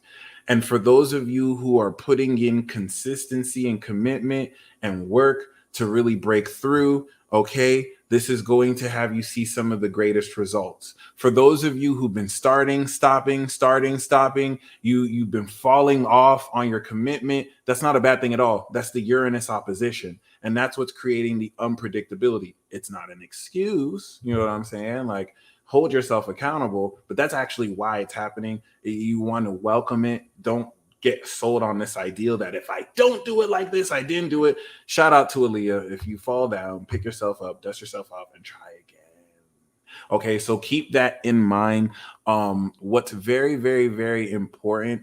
Someone asked, what if my midheaven is in Gemini? So the sign is going to be the flavor. Midheaven in Gemini is more the messenger, but the house is going to be where and how it plays out. Once again, if you would like to know, I'm going to do a midheaven series on my channel, and we'll go into it. Also, I have a very special message for the Pluto and Scorpio generation. Y'all showed me so much love for the initiation of the secret initiation. Y'all remember that Pluto Scorpio video I did about the initiation into the secret path? Well, for those of you who remember that video, I'm going to make a follow-up video to that. I did part 2. I'm going to do part 3 because now the South Node is going through Scorpio. Every single Pluto Scorpio is going to be unlocked. All that wisdom that you've been prepared to awaken is going to unlock. And it begins with Pluto Scorpio. And let me tell you why. Pluto, the South Node just went over Sagittarius, but there's not a single Saturn in Sag that has completed their Saturn return. There's not a single there's not a single Pluto in Capricorn that has completed their Saturn return. Some of these people aren't even born yet. And Pluto Pisces, Pluto Aqua is not even born yet. And so Pluto Scorpio is the first Pluto generation to go through the South Node post Saturn return. Baby, Pluto Libra, you next. Pluto Libra, you next. And a lot of you got your Uranus opposition. So it's about to even be crazier for you because you had the Pluto square. Pluto Libra already had the Pluto square. So you're going to come through it after Scorpio. But Scorpio, you're kicking it off. You had your Saturn return. And now the South Node is going to go over Pluto. And it's going to unlock the fullness of the disruptive, transformative, supernatural abilities that will purify your ability to harness energy in supernatural ways. You know this is true because you're already experiencing it. The South Node is the final push. And the North Node on Uranus, oh, it's going down. Y'all are going to come through physiological transformations where people are going to look like, oh, wow, this is crazy. And this is going to happen all of 2022 while the South Node is transiting Scorpio. Okay, so outside of that, this mercurial intertwining of the connection with Neptune is going to unveil so much supernatural insight. This is going to completely not only shock you, but now the square to Aquarius is going to be like, okay, I just found out that I have a 6 lifetime long soulmate connection with somebody who is not only an aspect of the goddess or God, but, you know, is directly connected with me. How the fuck do I make sense of that? Boom. Square to the Aquarius energy will facilitate actual knowledge to make contextual sense of that. And it's going to be mind-blowing. And a lot of you will be answering questions you've had your whole life. Mind you, the reason why you're awakening ancient soulmate connections is because you're awakening. Okay? So I literally found someone who was my wife in a past life.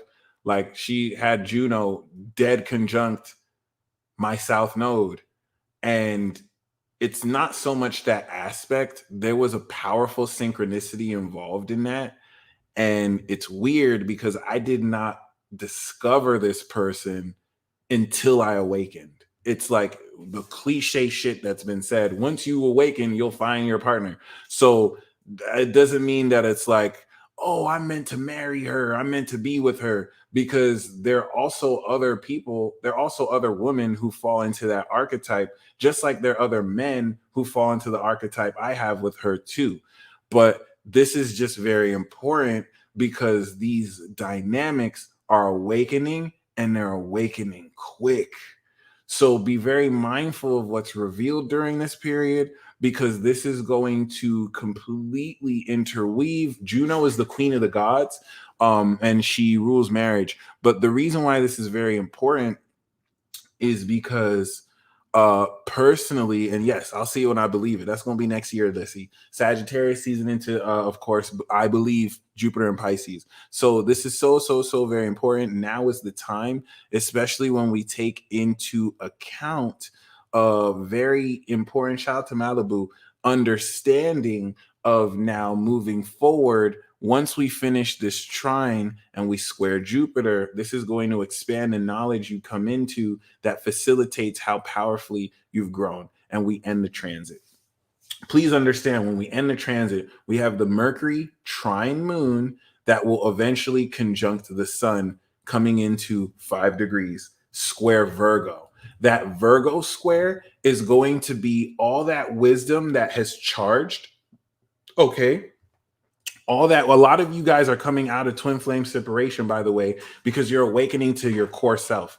And so here's the thing, all that wisdom that psychologically transformed and purified everything, okay, because Scorpio is a purification process. Now that you're pure of all evil and negative thinking, you can ascend. And so as your brain ascends its ability to perceive beyond its third dimensional bounds, the moon will be in Virgo to challenge how your receptivity to your real experience is having to balance with this ascension of perspective, square Neptune, that is literally showing you beyond this reality.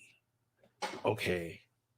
And so, with that being said, you're getting prepared for quite the ascension process.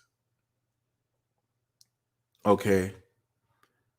And yeah, I love that Joyce said this. Twin flame is the same shit as my brother from a past life. Twins are siblings too.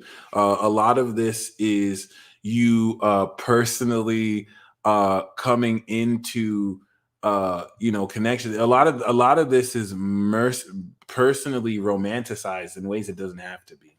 So once again, 350 likes. I'm a freestyle. This, of course, was just a short look into what to expect moving forward. And yeah. Let's see.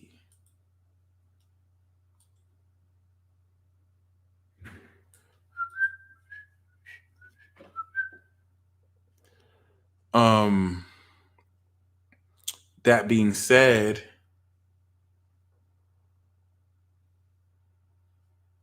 I'm going to play one more song.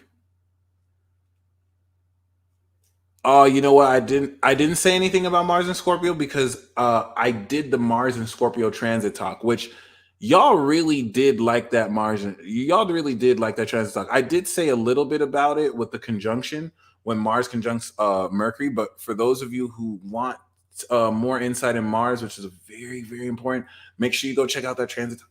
So other than that, I want to see if I could play this song because I'm going to get copyrighted, but I feel like the Seventh Wonder song I played is already copyrighted. Let me see.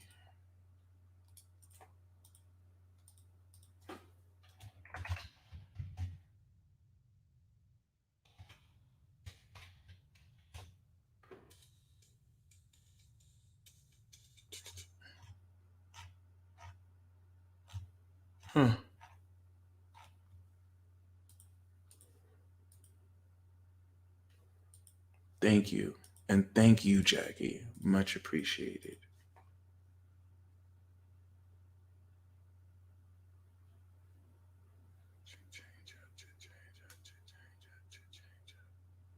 Interesting.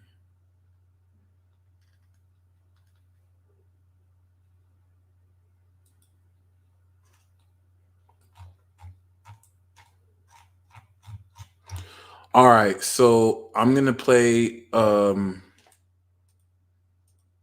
do have live readings available. I'm going to play a quick song. I'll be right back, and then once I return, we'll get into the readings. If anything, I'll just play another two.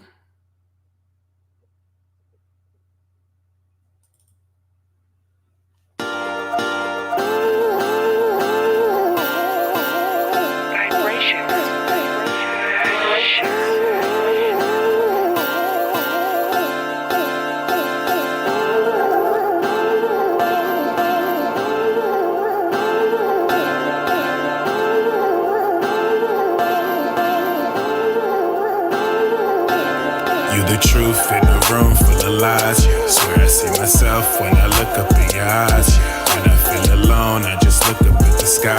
Cause all I need is you here just to get by. Yeah, everything I be, everything I see, everything I am, everything I need. And I think I like that. If I leave, I'll come right back. Yeah, I've been killing flows, stacking dough on the low. I've been so alone, feeling focused in my zone. I've been looking for you, I'm trying to find you on my own. Baby, let me know. Do you feel me in your soul? Yeah, I'm you, you're me. I was blind, now I see. All I ever wanted was to be free. All I ever wanted was to be me. Hey, it's been a minute, had to find God, I was busy sinning. Yeah, when I found myself, then I started winning. Then I found you, got my head spinning. You represent life, I represent death. You give people light, I take their last breath.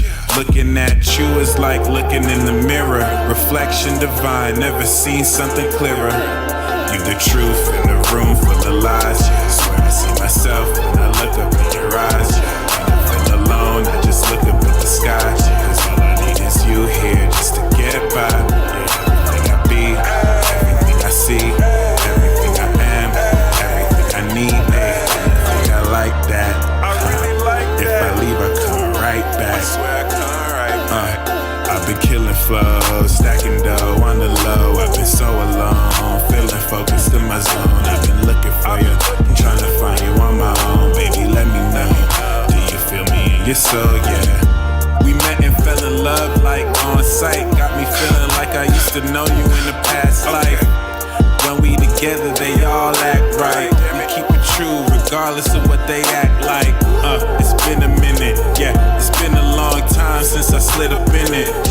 People so nosy, can't mind their business. Cause they know you and I really living. You represent life, I represent death. You give people light, I take their last breath. Looking at you is like looking in the mirror. Reflection divine, never seen something clearer. You the truth in the room full of lies. Swear I see myself when I look up in your eyes. When I feel alone, I just look up at the sky. Cause all I need is you here just to get by. You everything I be, everything I see, everything I am, everything I need. And I like that. I think I like that. If I leave, I'll come right back. I swear I come right back.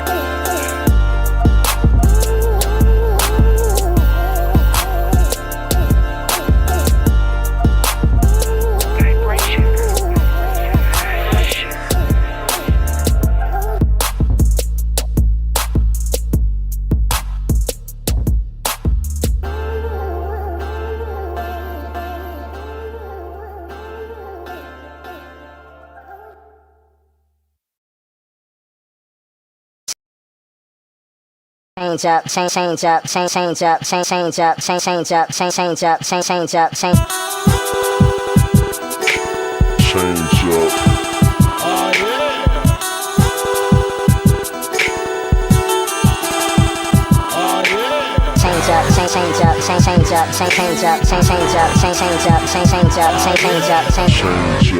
Busy minding my business, my mission mutable like my sign, but my vision isn't. I'm living lifted but sick of sinning, simply silly villain with dreams of being me, with the beat and the conscious. Thought I'd be a no one, now she wanna know my Johnson. Acting like you flossing, but you just pretend to be. Funny how a person can provide a world remedy, rather heavenly than turn into their worst enemy. But I ain't got the will to pull an Anakin Skywalking on earth, the beat killer's back again. Here to put that green, white, green on the map again. Such a fly dude, funny how they used to laugh at him. How you turn from conscious rap to calling women bitches. I pull the lever on the game, everybody switching. Give me dames, give me fame, worldwide acclaim. But I'd be a lame if I ever switch my lane, nigga. Change up.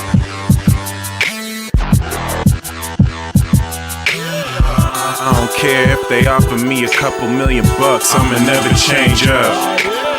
And I don't care if you think I'm naive or just dumb, I'ma never change up. I don't care if everybody else has a change of heart, I'ma never change up. I don't care if you take a loaded gun in my face, I'ma never change up.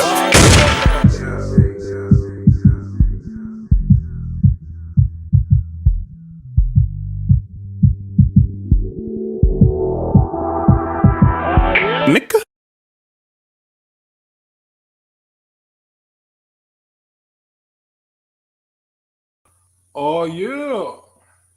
Shout out to John Genesis,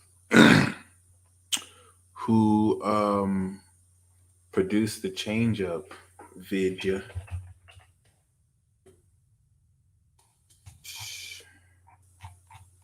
We are going to step into, of course, the live readings.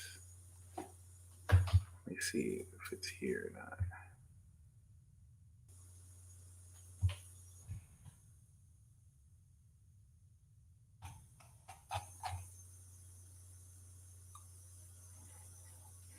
All right. So,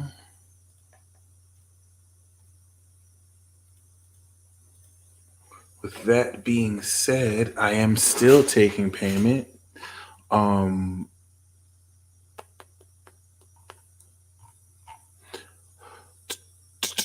There we go. I am available and open for. Thank you guys so much once again. Shout out to David Corral who shot the Twin Flame video. El Paso hitters. But yeah, y'all. So for those of you who would like a card, minimum $20. A card and an Oracle card, minimum $30. Okay. I have the link in the description box below for the PayPal. I also have my Cash App in the ticker below and my Venmo. And for the links to access the music videos, if you refresh the page, that is there too. All right. Next time I got to do a poll. Forgot to do that. But let's get it.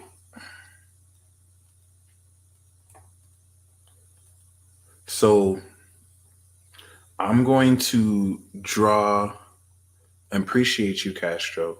I'm going to draw a card, an oracle card for each of the signs. And after that, I'll probably we're close to 350, so I'm in freestyle territory. Okay, so that's definitely what's up. Other than that, Aries.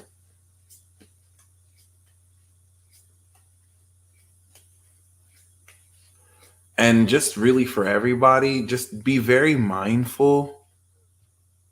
Oh, please, I've Immortal Technique, Revolutionary Volume 1, 2, and Third World classics. I've listened to all of Immortal Technique. That dude is the most underrated artist of all time. Took the proceeds from his album and created an actual school. I don't think there's a realer rapper than him. But you know, shout out to Immortal Technique. He's a Pisces, so he don't count. He not from here. He's out this world.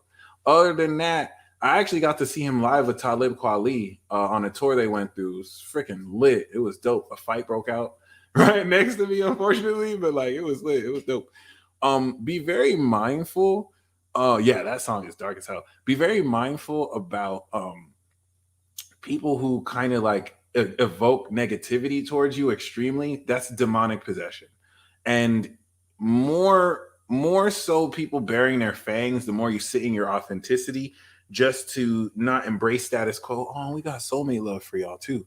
So don't pay any attention to it. Just call on the name of the Lord and let that vanquish whatever evil spirit is dealing with people, okay? Because these energies want to bring you down to their level. Absol is ascended. Absol is a god soul. He's a Pisces sun, and his moon is either on Neptune or it's on Uranus or Saturn. So he's a god. He's a god MC. Absol is legit too. Other than that, Archangel tour coming soon with Dolo. All right. Other than that, this is very, very important. Thank you, 91K. I wouldn't mind a spirit release. And yes, Flight Boss is the best rapper and singer alive. I truly believe. I'm not being sarcastic. Like, the dude has so much music. But other than that, yeah. Oh, Sanchia Divine. That's so awesome. That's so awesome. Okay, so Aries. what we have for you is the Lovers, and the High Priestess is talking about developing a spiritual, supernatural connection. Okay. And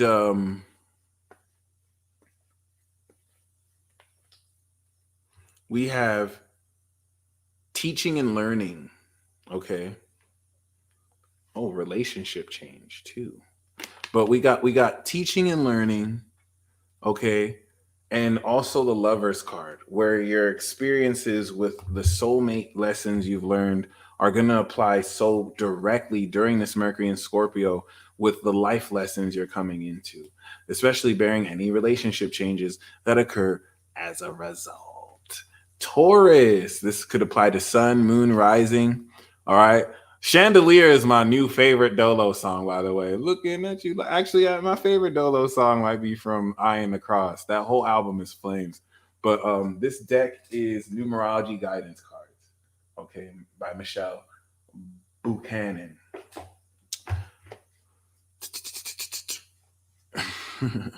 So we have for Taurus the Chariot card. Okay.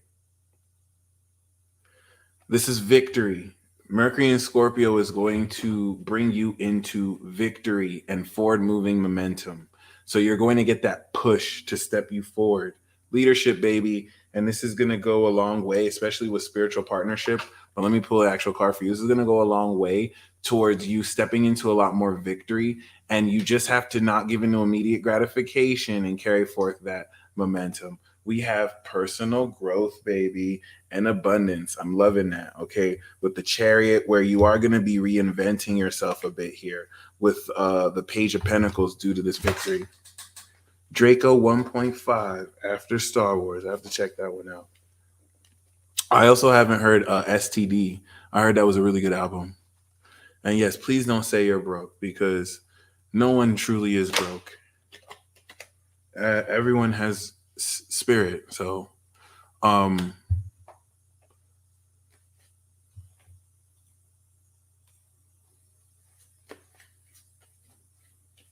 water cycle. Nice. I got to hear that too. So, Gemini, we have the Five of Cups coming with the Tower card.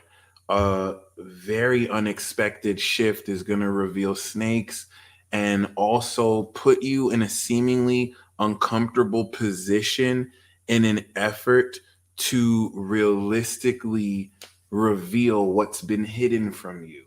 So be very mindful to people who sulk or may give a sob story. Things are not as they seem, okay? And Holy Ghost Star is so dope.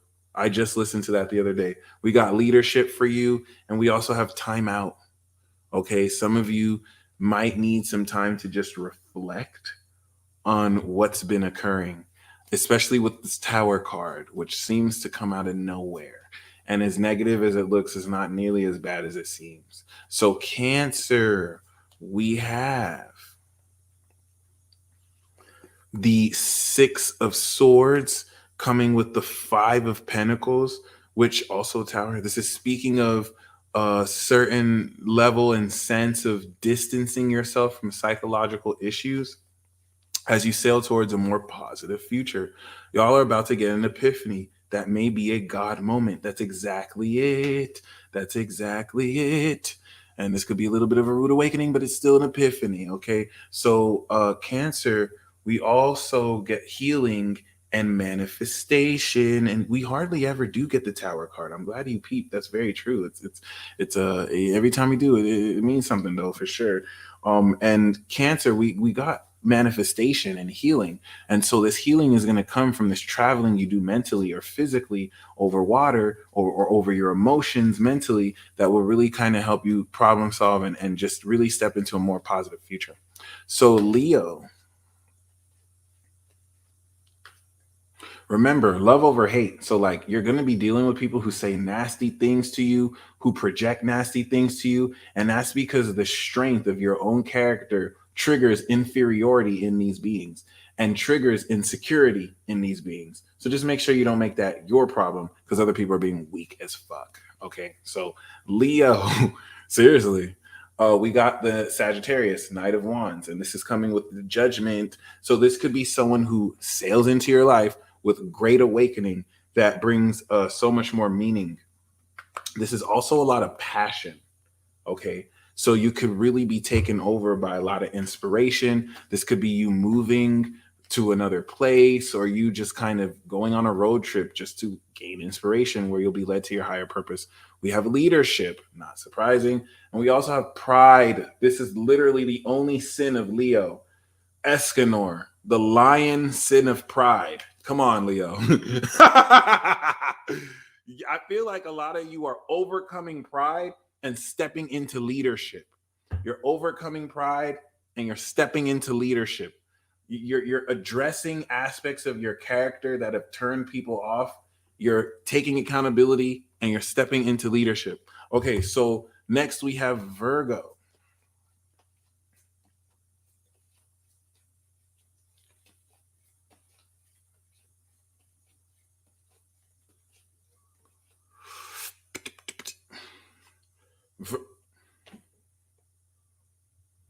The audacity, Virgo. Virgo, the audacity. Y'all just said, yeah, I'm just going to make a butt ton of money. Virgo, I don't know what kind of wealth you stepping into. And you could already be super wealthy watching this, but this is like even more wealth that you independently come into. The audacity, Virgo. You're just like, you know what? I'm just going to make it rain stacks. I'm just going to be making more money than is. I feel like, Virgo, you're going to make so much money. It's offensive. The audacity, Virgo. Like, what the hell? Y'all are just like, yeah, let me just have it shower me in coins. That's the most Virgo shit I've seen so far. That's amazing. But I'm picking up very strongly this Mercury Scorpio is serious wealth acquisition in a short-term and long-term passive sense too. Shout out to the Virgo Venus, because that's the Kylie Jenner rich chick card. I want to say rich bitch, but we have abundance. Come on now. Come on now. We literally have abundance for you. What is this? What is this? And we have effort. So I don't know what kind of effort y'all putting in, but that's making it rain literal coins. Wow. Okay, so Libra.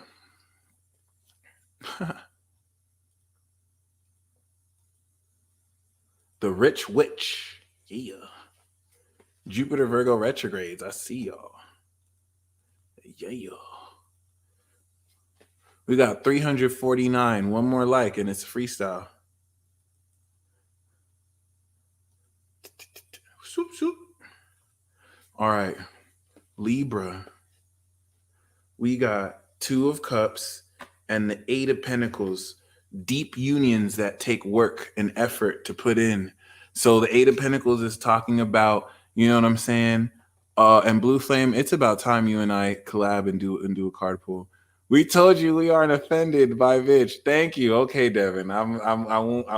I'm gonna say it then, because I'm gonna say it with pride and good stuff. But once again, Libra, 8 of Pentacles is you coming into meaningful work. Maybe you are a script writer and now you have your big shot to write for the next big movie. But I also see this as you coming into putting in effort to work on a partnership that's mutual. All right. And the work you put in will come out. 2 of Cups is you deepening an existing love connection or coming into a new love. Ooh. Oh. Ooh. Oh. Ooh. Oh. Personal growth. Oh. Communication. Ooh, 33. That's your number, Virgo. That's actually Virgo number. But look, Libra, communication and new beginnings and personal growth. So you're going to come into a lot of personal growth through communicating your issues and not doing this glib thing where, like, you know you can go deeper, but you know how offended or friction people can be, and to maintain balance you don't really speak on it, but you're going to speak on it. Okay, so it is what it is. Scorpio, we have the 4 of Cups, you curving people, and we have the 8 of Wands. Now things are going to come pretty quickly.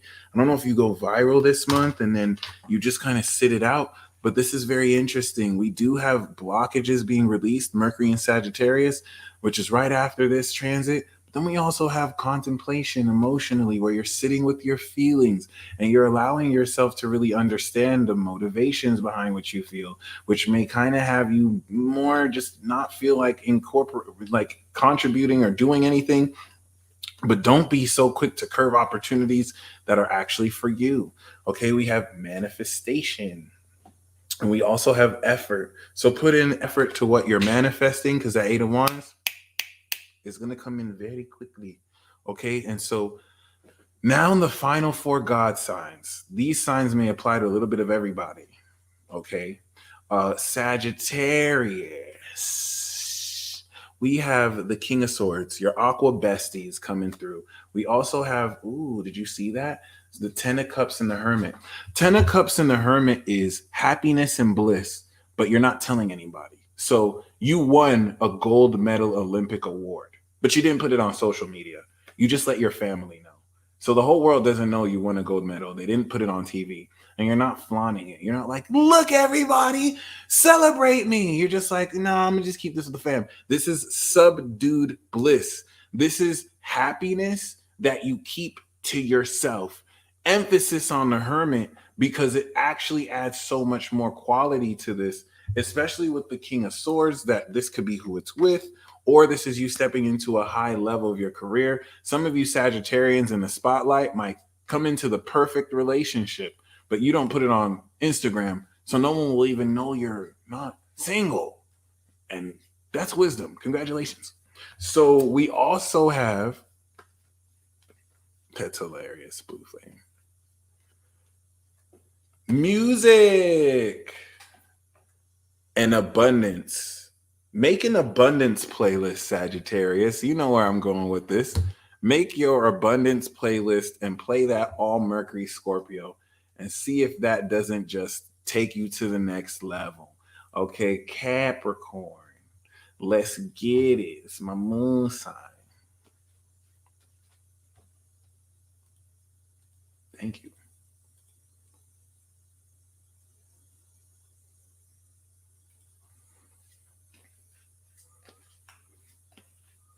Back then, you can pay here. I am accepting super chat. That's totally fine. And thank you. Looking forward to that. All right.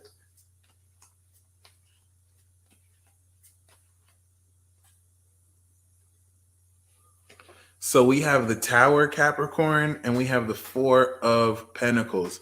This is important because Scorpio got the 8 of Wands, and both the 8 of Wands and the Tower card are unexpected bolts of quick change. But the Tower card, similar to Gemini, again, the Tower, Sun and Moon. That's crazy. But like this is a change. And I feel like with the 4 of Cups, you might have to sit some time out to adjust to this change and to contemplate this change in status quo. So Gemini, Capricorn, whatever is status quo in your life is changing forever. It's not going to be status quo anymore. My Venus is actually Taurus. But other than that, you know, it's my moon is in Capricorn, but my Venus is in Taurus. So keep that in mind, because the status quo is going to switch, and this is going to kind of force you to adapt a bit, and you're going to have to sort through how you feel about this change, because the way you for it to happen so quick, the way you feel about it is, I feel like for you, Capricorn, it's like maybe you feel a certain way about somebody, and then boom, they're your roommate now. And it's like, well, I'm not even comfortable with you yet. So now I have to kind of like change the way I feel about everything. So just keep that in mind. And Capricorn, we have perseverance, persevere through this Tower moment. And we also have effort. The effort you put through this perseverance will see you through. Okay, we also have the 44 environment. Aquarius. Fixed Venus signs for the win.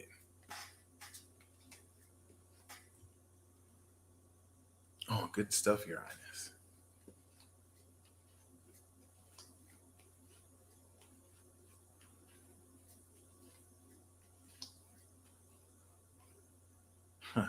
So we have Aquarius, the 9 of Pentacles. You making money with Virgo. And we got the Fool, Uranus. So this is talking about a new cycle of independent financial success. This is you stepping into a brand new adventure, taking more your own independence and stepping more into independence. And just, this isn't more a happiness card, although you will be happy, but more so autonomy. I feel like you're going to be able to take all of your knowledge and move forward. I know, therefore I am. Amen. We also have teaching and learning, and we have creativity. So that's beautiful.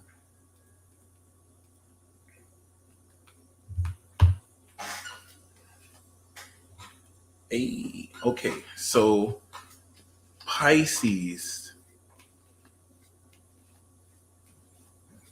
a secret identity that's not so secret anymore. Real shit. I feel you.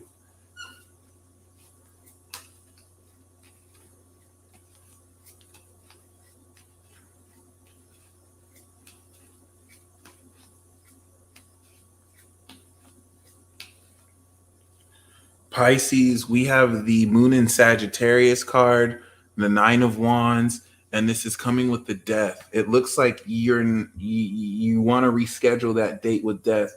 Pisces, look at how magical you are. You see how this Nine of Wands figure is mean mugging the shit out of Death?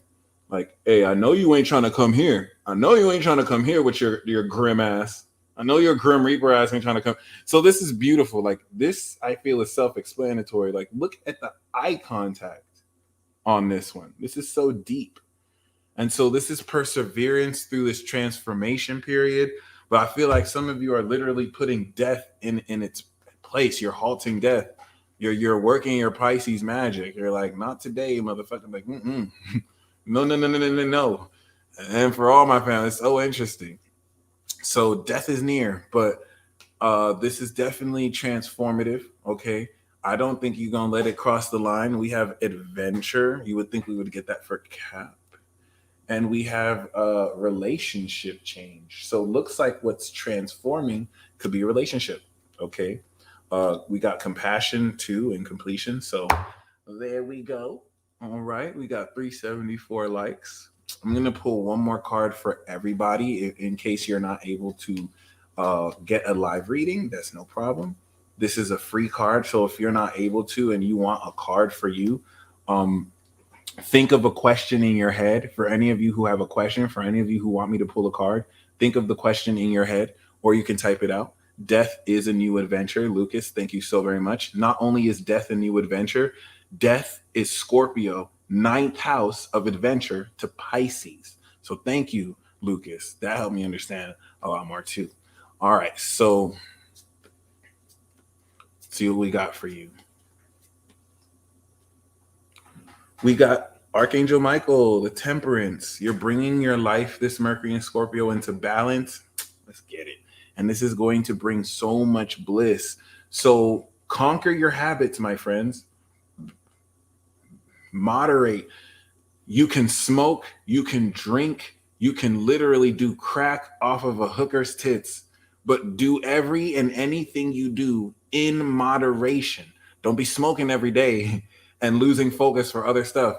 Do stuff that you do too much of, less of, and do stuff that you don't do enough, more of. The more that you bring this into good management, the more bliss that's going to be created. All right. And that discipline will be worth it, which is beautiful.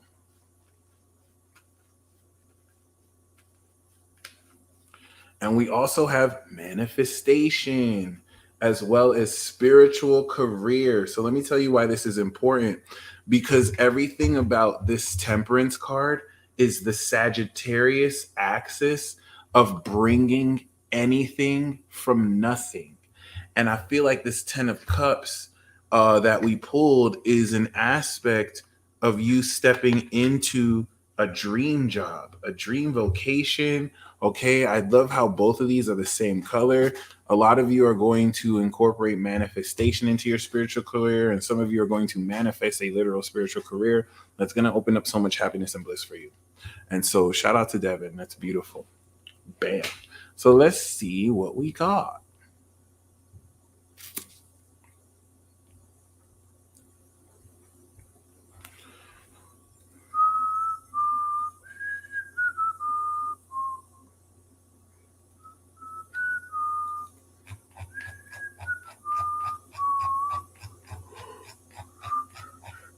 Yeah.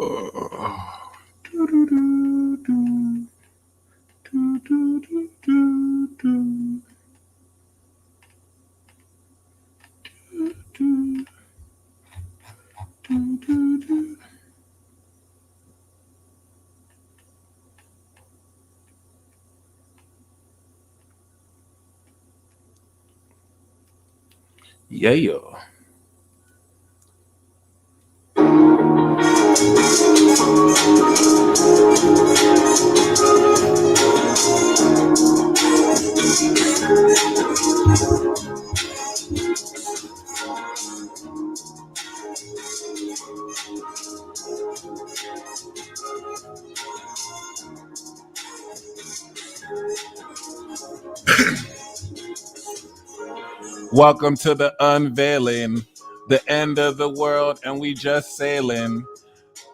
Sending vibes into a new place, and this new place is just a new face, like a facelift, a new look, opening a new book. Freestyle effing night, and I'ma do this freestyle my whole life, cause the booth is my life. I don't need a mic. And when I talk about the end of the world, I'm just talking about this unveiling of life so absurd. You can see the ghosts in the cracks. You could throw words for me to rhyme at too. This a freestyle, it's 9:32 p.m. PST, that's Pacific Standard Timing, and you know freestyling is all about perfect timing. Anyway though, I hope you enjoyed the show. Soon I'll have to go. Shout out to the fire emojis. I'm in my beast nature, chilling in nature.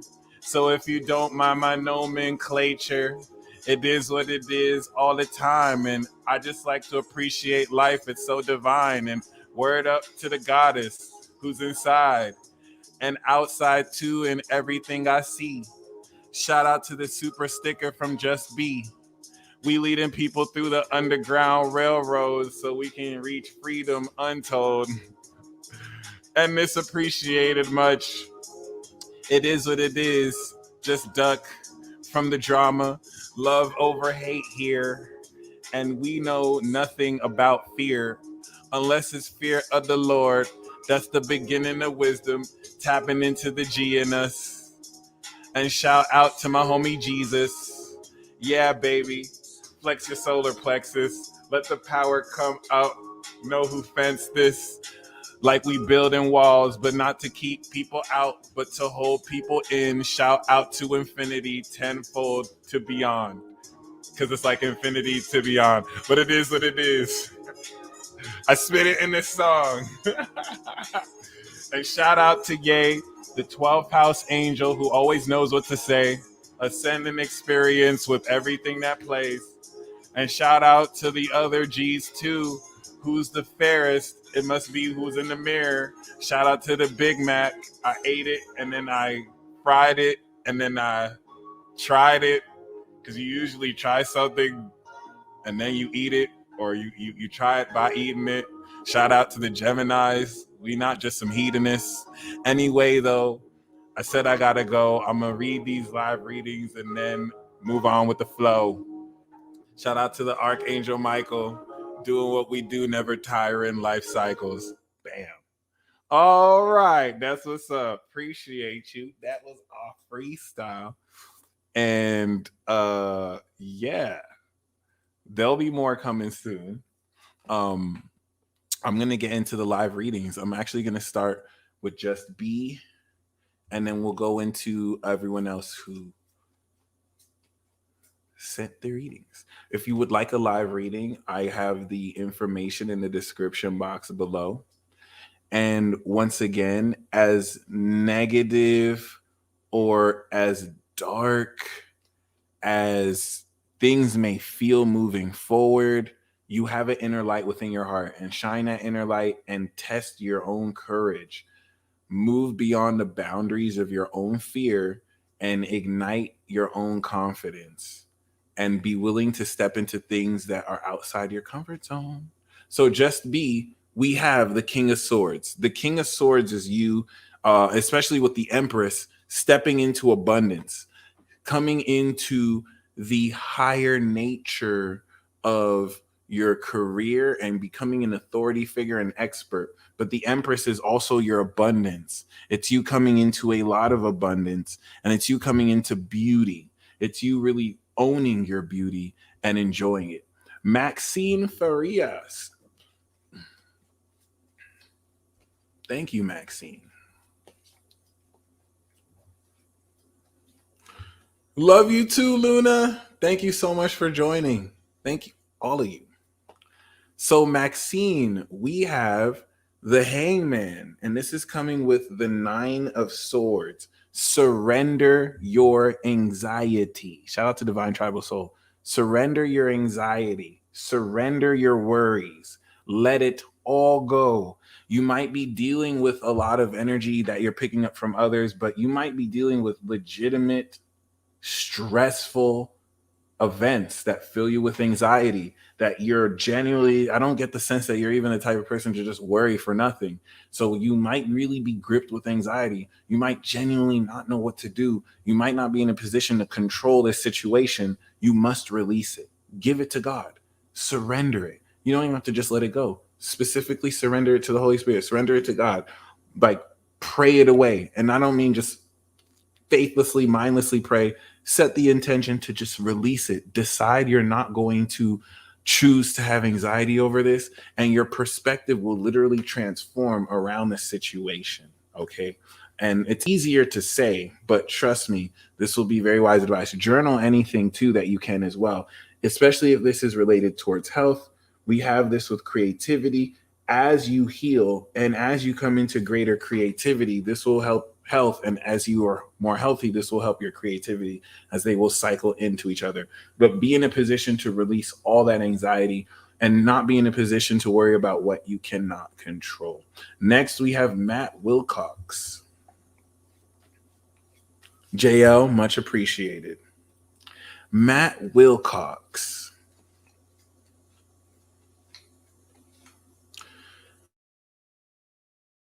Especially with the 2 of Pentacles, which is you staying industrious. The 10 of Wands is you basically not dropping the ball despite this extra burden if you feel like you're more busy. So this is just more on your plate. This is the consequence of success. Think of an independent business owner that nets 1,000 orders, and so they have more money than they're used to, but they have more orders than they can handle. So be in a position to start seeing who you can delegate responsibility to, but please do not procrastinate. Get done what you need to get done. Martina Henderson.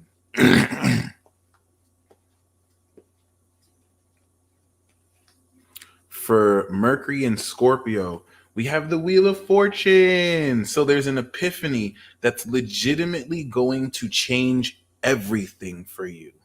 Okay. And this is going to step you into the next level. This Mercury and Scorpio transit is going to facilitate legitimate evolutions. You're going to definitively level up. And in this leveling up, this is going to change the game in how powerfully you step into experiences. This is a change of fortune. This is like winning the lottery. But with the Ace of Swords, it's like a brand new epiphany. All right. And so I think those are the 2 best cards I've drawn all day. And I pulled the 10 of Cups. So I feel like you're going to be able to bring this abundance to so many people. Okay. And congratulations. Whitney Craft. Shout out to all the divine occultists. Whitney Craft.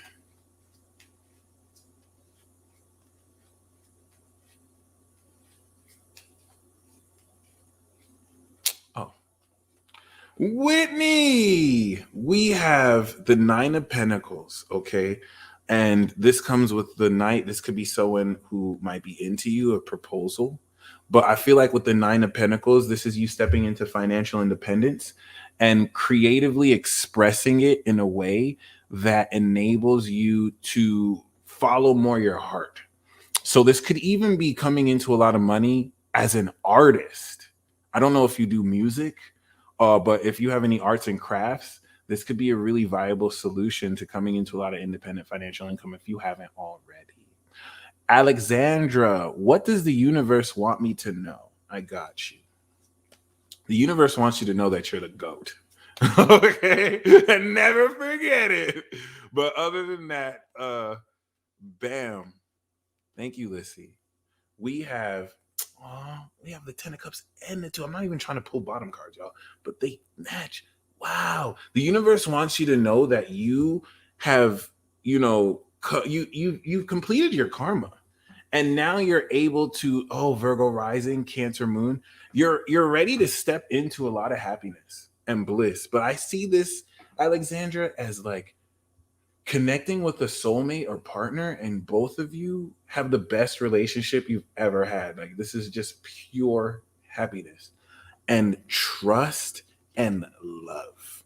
So the universe wants to know that this is here for you and that you've done the hard work to facilitate this. The Venus retrograde in your 5th house in Capricorn could bring this in, but that's very beautiful. I think this Mercury in Scorpio, this is going to facilitate itself, and that's awesome. Okay, so Sirius Albino, pull a card concerning my abilities. I got you. If you can confirm, give insight. Bet. Let's get it.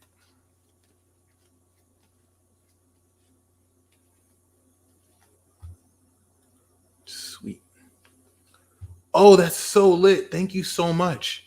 So yeah, the painting is definitely going to be a viable solution for sure. That's super awesome. All right, so Sirius Albino, we have the Hanged Man, which is transformation of personality. It's Neptune. It's sacrificing yourself to yourself. It's a lot of psychic ability. It's spiritual abilities. And then we also have earthly power. This is Osiris. So it's like you have the ability to transform into a much stronger, more earthly aspect of yourself. Shout out to Sirius Prism. And so relative to this, this is you with the 4 of Pentacles. You have earthly power. I don't know what you have in Capricorn, because this is Sun in Capricorn, or Virgo or Taurus, but you have command over nature. All right, nature energy, Taurus energy, and like the money. You have supernatural manifestation ability. Everything that you could ever want at your fingertips is at your fingertips. Rising in Cap. There we go. This is it. This is your Cap rising. And Pluto is awakening, which is the transformation of your personality. You probably have Neptune in Capricorn. So if you have Neptune in Capricorn on your rising, I want you to read this alien construct about the Neptune instrument alien. I'm putting it in YouTube. That's your superpower. Neptune instrument aliens, all of you with Neptune on your rising, especially in Cap, you can reflect the inherent God and goddess within each human being. You can disconnect negative cords of chakras from others. You can expertly lead meditation. I'm posting that down there. You can also lead others in sacred dance, visualization, yoga, identify which essential oil goes with which individual, assist the dying in crossing over, transform the energy of gravity, inspire movie makers, musicians, artists, amuse, identifies other soulmates, create an energetic decoy to distract or mislead an enemy, project invisibility to another, and use a divining rod to locate water, petroleum. Also astral projection, because Neptune connects you to the astral. So this is what this means. You have Neptune on your rising in Cap. You have your Cap rising, right? But then you can also activate goddess mode. You can activate the Neptune and transcend your rising and activate, now that Pluto's awakening this, all this earthly Cap power. This is what differentiates you from other Caps born before the 90s. 90s Caps, rising moon, sun are the most powerful people on earth. Debate me, like change my mind. Like these are like some of the most powerful people on earth have these alien constructs, and we just came of age. Like it takes 30 years to unlock this. So that's beautiful. We also have self-discipline, but intuition. I feel like for your abilities is also tied to your intuition. 22 with Neptune.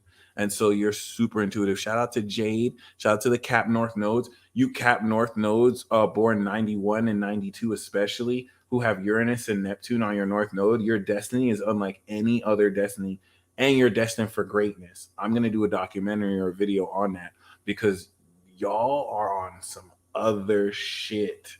You work directly with us at 90 to facilitate. If you think about you know, the whole fact that supernatural abilities is going to be mainstream.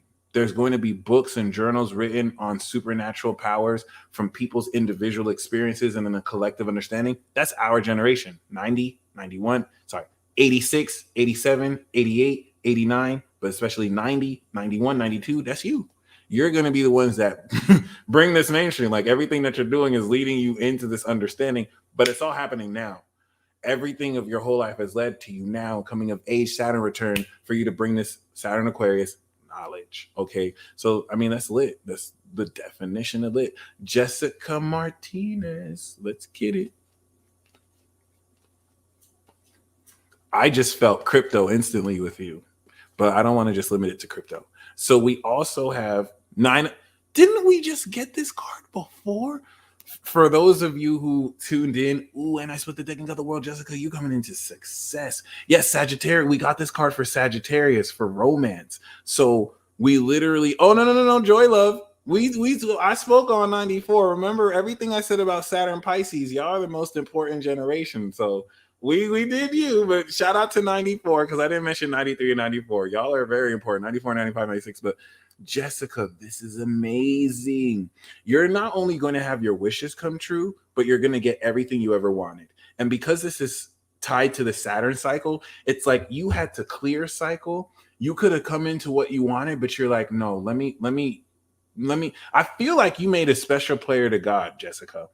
See if you can remember this. I feel like you made a special prayer and you're like, if I can be of service, if I can use my vessel to help other people, I'll hold off on my blessings to help other people. And you did that. You did a whole karmic cycle and you could have had your blessings, but you instead selflessly put yourself out for the collective.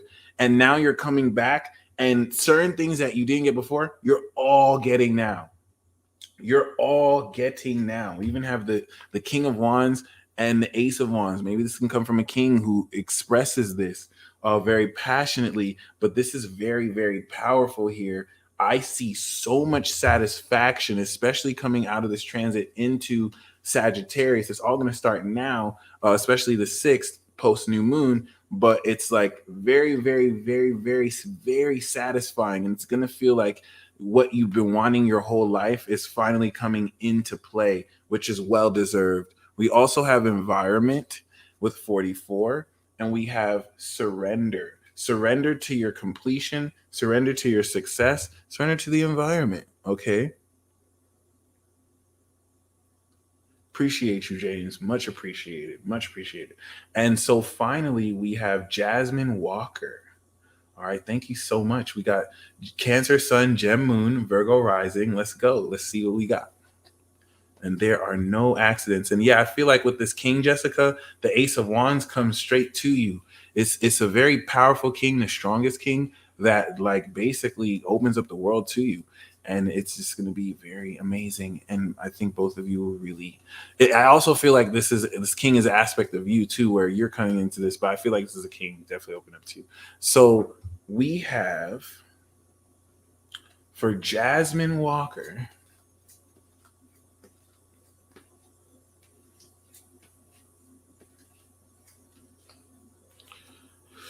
the 9 of Swords, and this is coming with the 7 or 8. Is this 7? The 7 of Cups. This is deep, okay? Because as a water sign, I get the sense that the anxiety you're picking up on the hopes, wishes, and dreams of everyone around you. And because you're so powerful with Pluto opposite, you're learning to integrate everything you're feeling with your own thoughts and feelings. And this is releasing a lot of anxiety. This actually looks super negative. I love the other card I pulled too was the 10 of Swords. So you're releasing a lot of darkness around you, but this is very good because what's after this is the light. Be very mindful about falling into any escapist tendencies, or if you're around people with addictions, from adopting what they're going through. It's not as superficial as you just feeling energy around you. You might very well, like a projector, be processing what other people are processing. And so I get the vision that you're around a lot of negativity and it's affecting you very psychologically. And it's not really as simple as just clearing your space. There's a lot of heavy karmic work, Pluto opposite you and Saturn in your 8th, but then 6th as a Virgo rising that you're really clearing, facilitating. And then as a Virgo rising, you have Neptune opposite your sun. As a Cancer, as a Virgo rising, you have Neptune opposite your rising. As a Cancer sun, you have Pluto opposite your sun. So like you're going through a lot of difficulty and you're clearing it. This is going to make you stronger than ever, but just keep that in mind. Journal. I think we got this for Cancer in the weekly reading. We got this for Cancer. We were actually laughing at Cancer. We were like, oh, Cancer would be up at 2 a.m. lamenting about love. But I think this is a lot deeper for you, because this is just talking about releasing that anxiety and being put in a position to very, very, very, very, very, very much so claim a lot more power. So it's not as simple as just getting out your surroundings as much as it is just releasing a lot of that anxiety. And with the any kind of like substance abuse or escapist tendencies, but I get the sense this is just clearing that fog. Okay, and you will walk through this, especially with perseverance. Definitely persevere through this, because you're not just feeling this, you are clearing the entire collective around you. After you do this, a lot of people will process stuff that they did not have the ability to process. So you're not doing all of this for nothing. This is not all happening for nothing.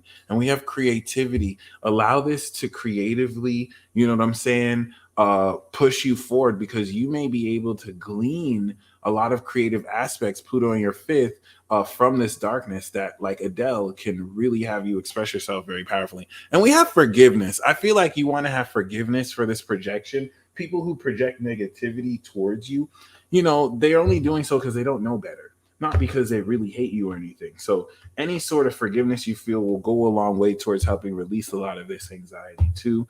And, you know, my heart goes out to you as a Gemini moon. You got the Neptune square. So you're going through it. And I don't mean that negatively. When I say you're going through it, it's like you're just in the thick of the storm. Like I feel like there's a lot of positive stuff happening for you too, but you're just going through a lot of the vibration, the consequence of just feeling so many vibes. Other than that, shout out to you all. Thank you guys again. The full card is the card we got for the weekly insight. Make sure you check that out if you're part of the membership. And shout out to PGE33. Y'all stay blessed as always. And until next time, peace.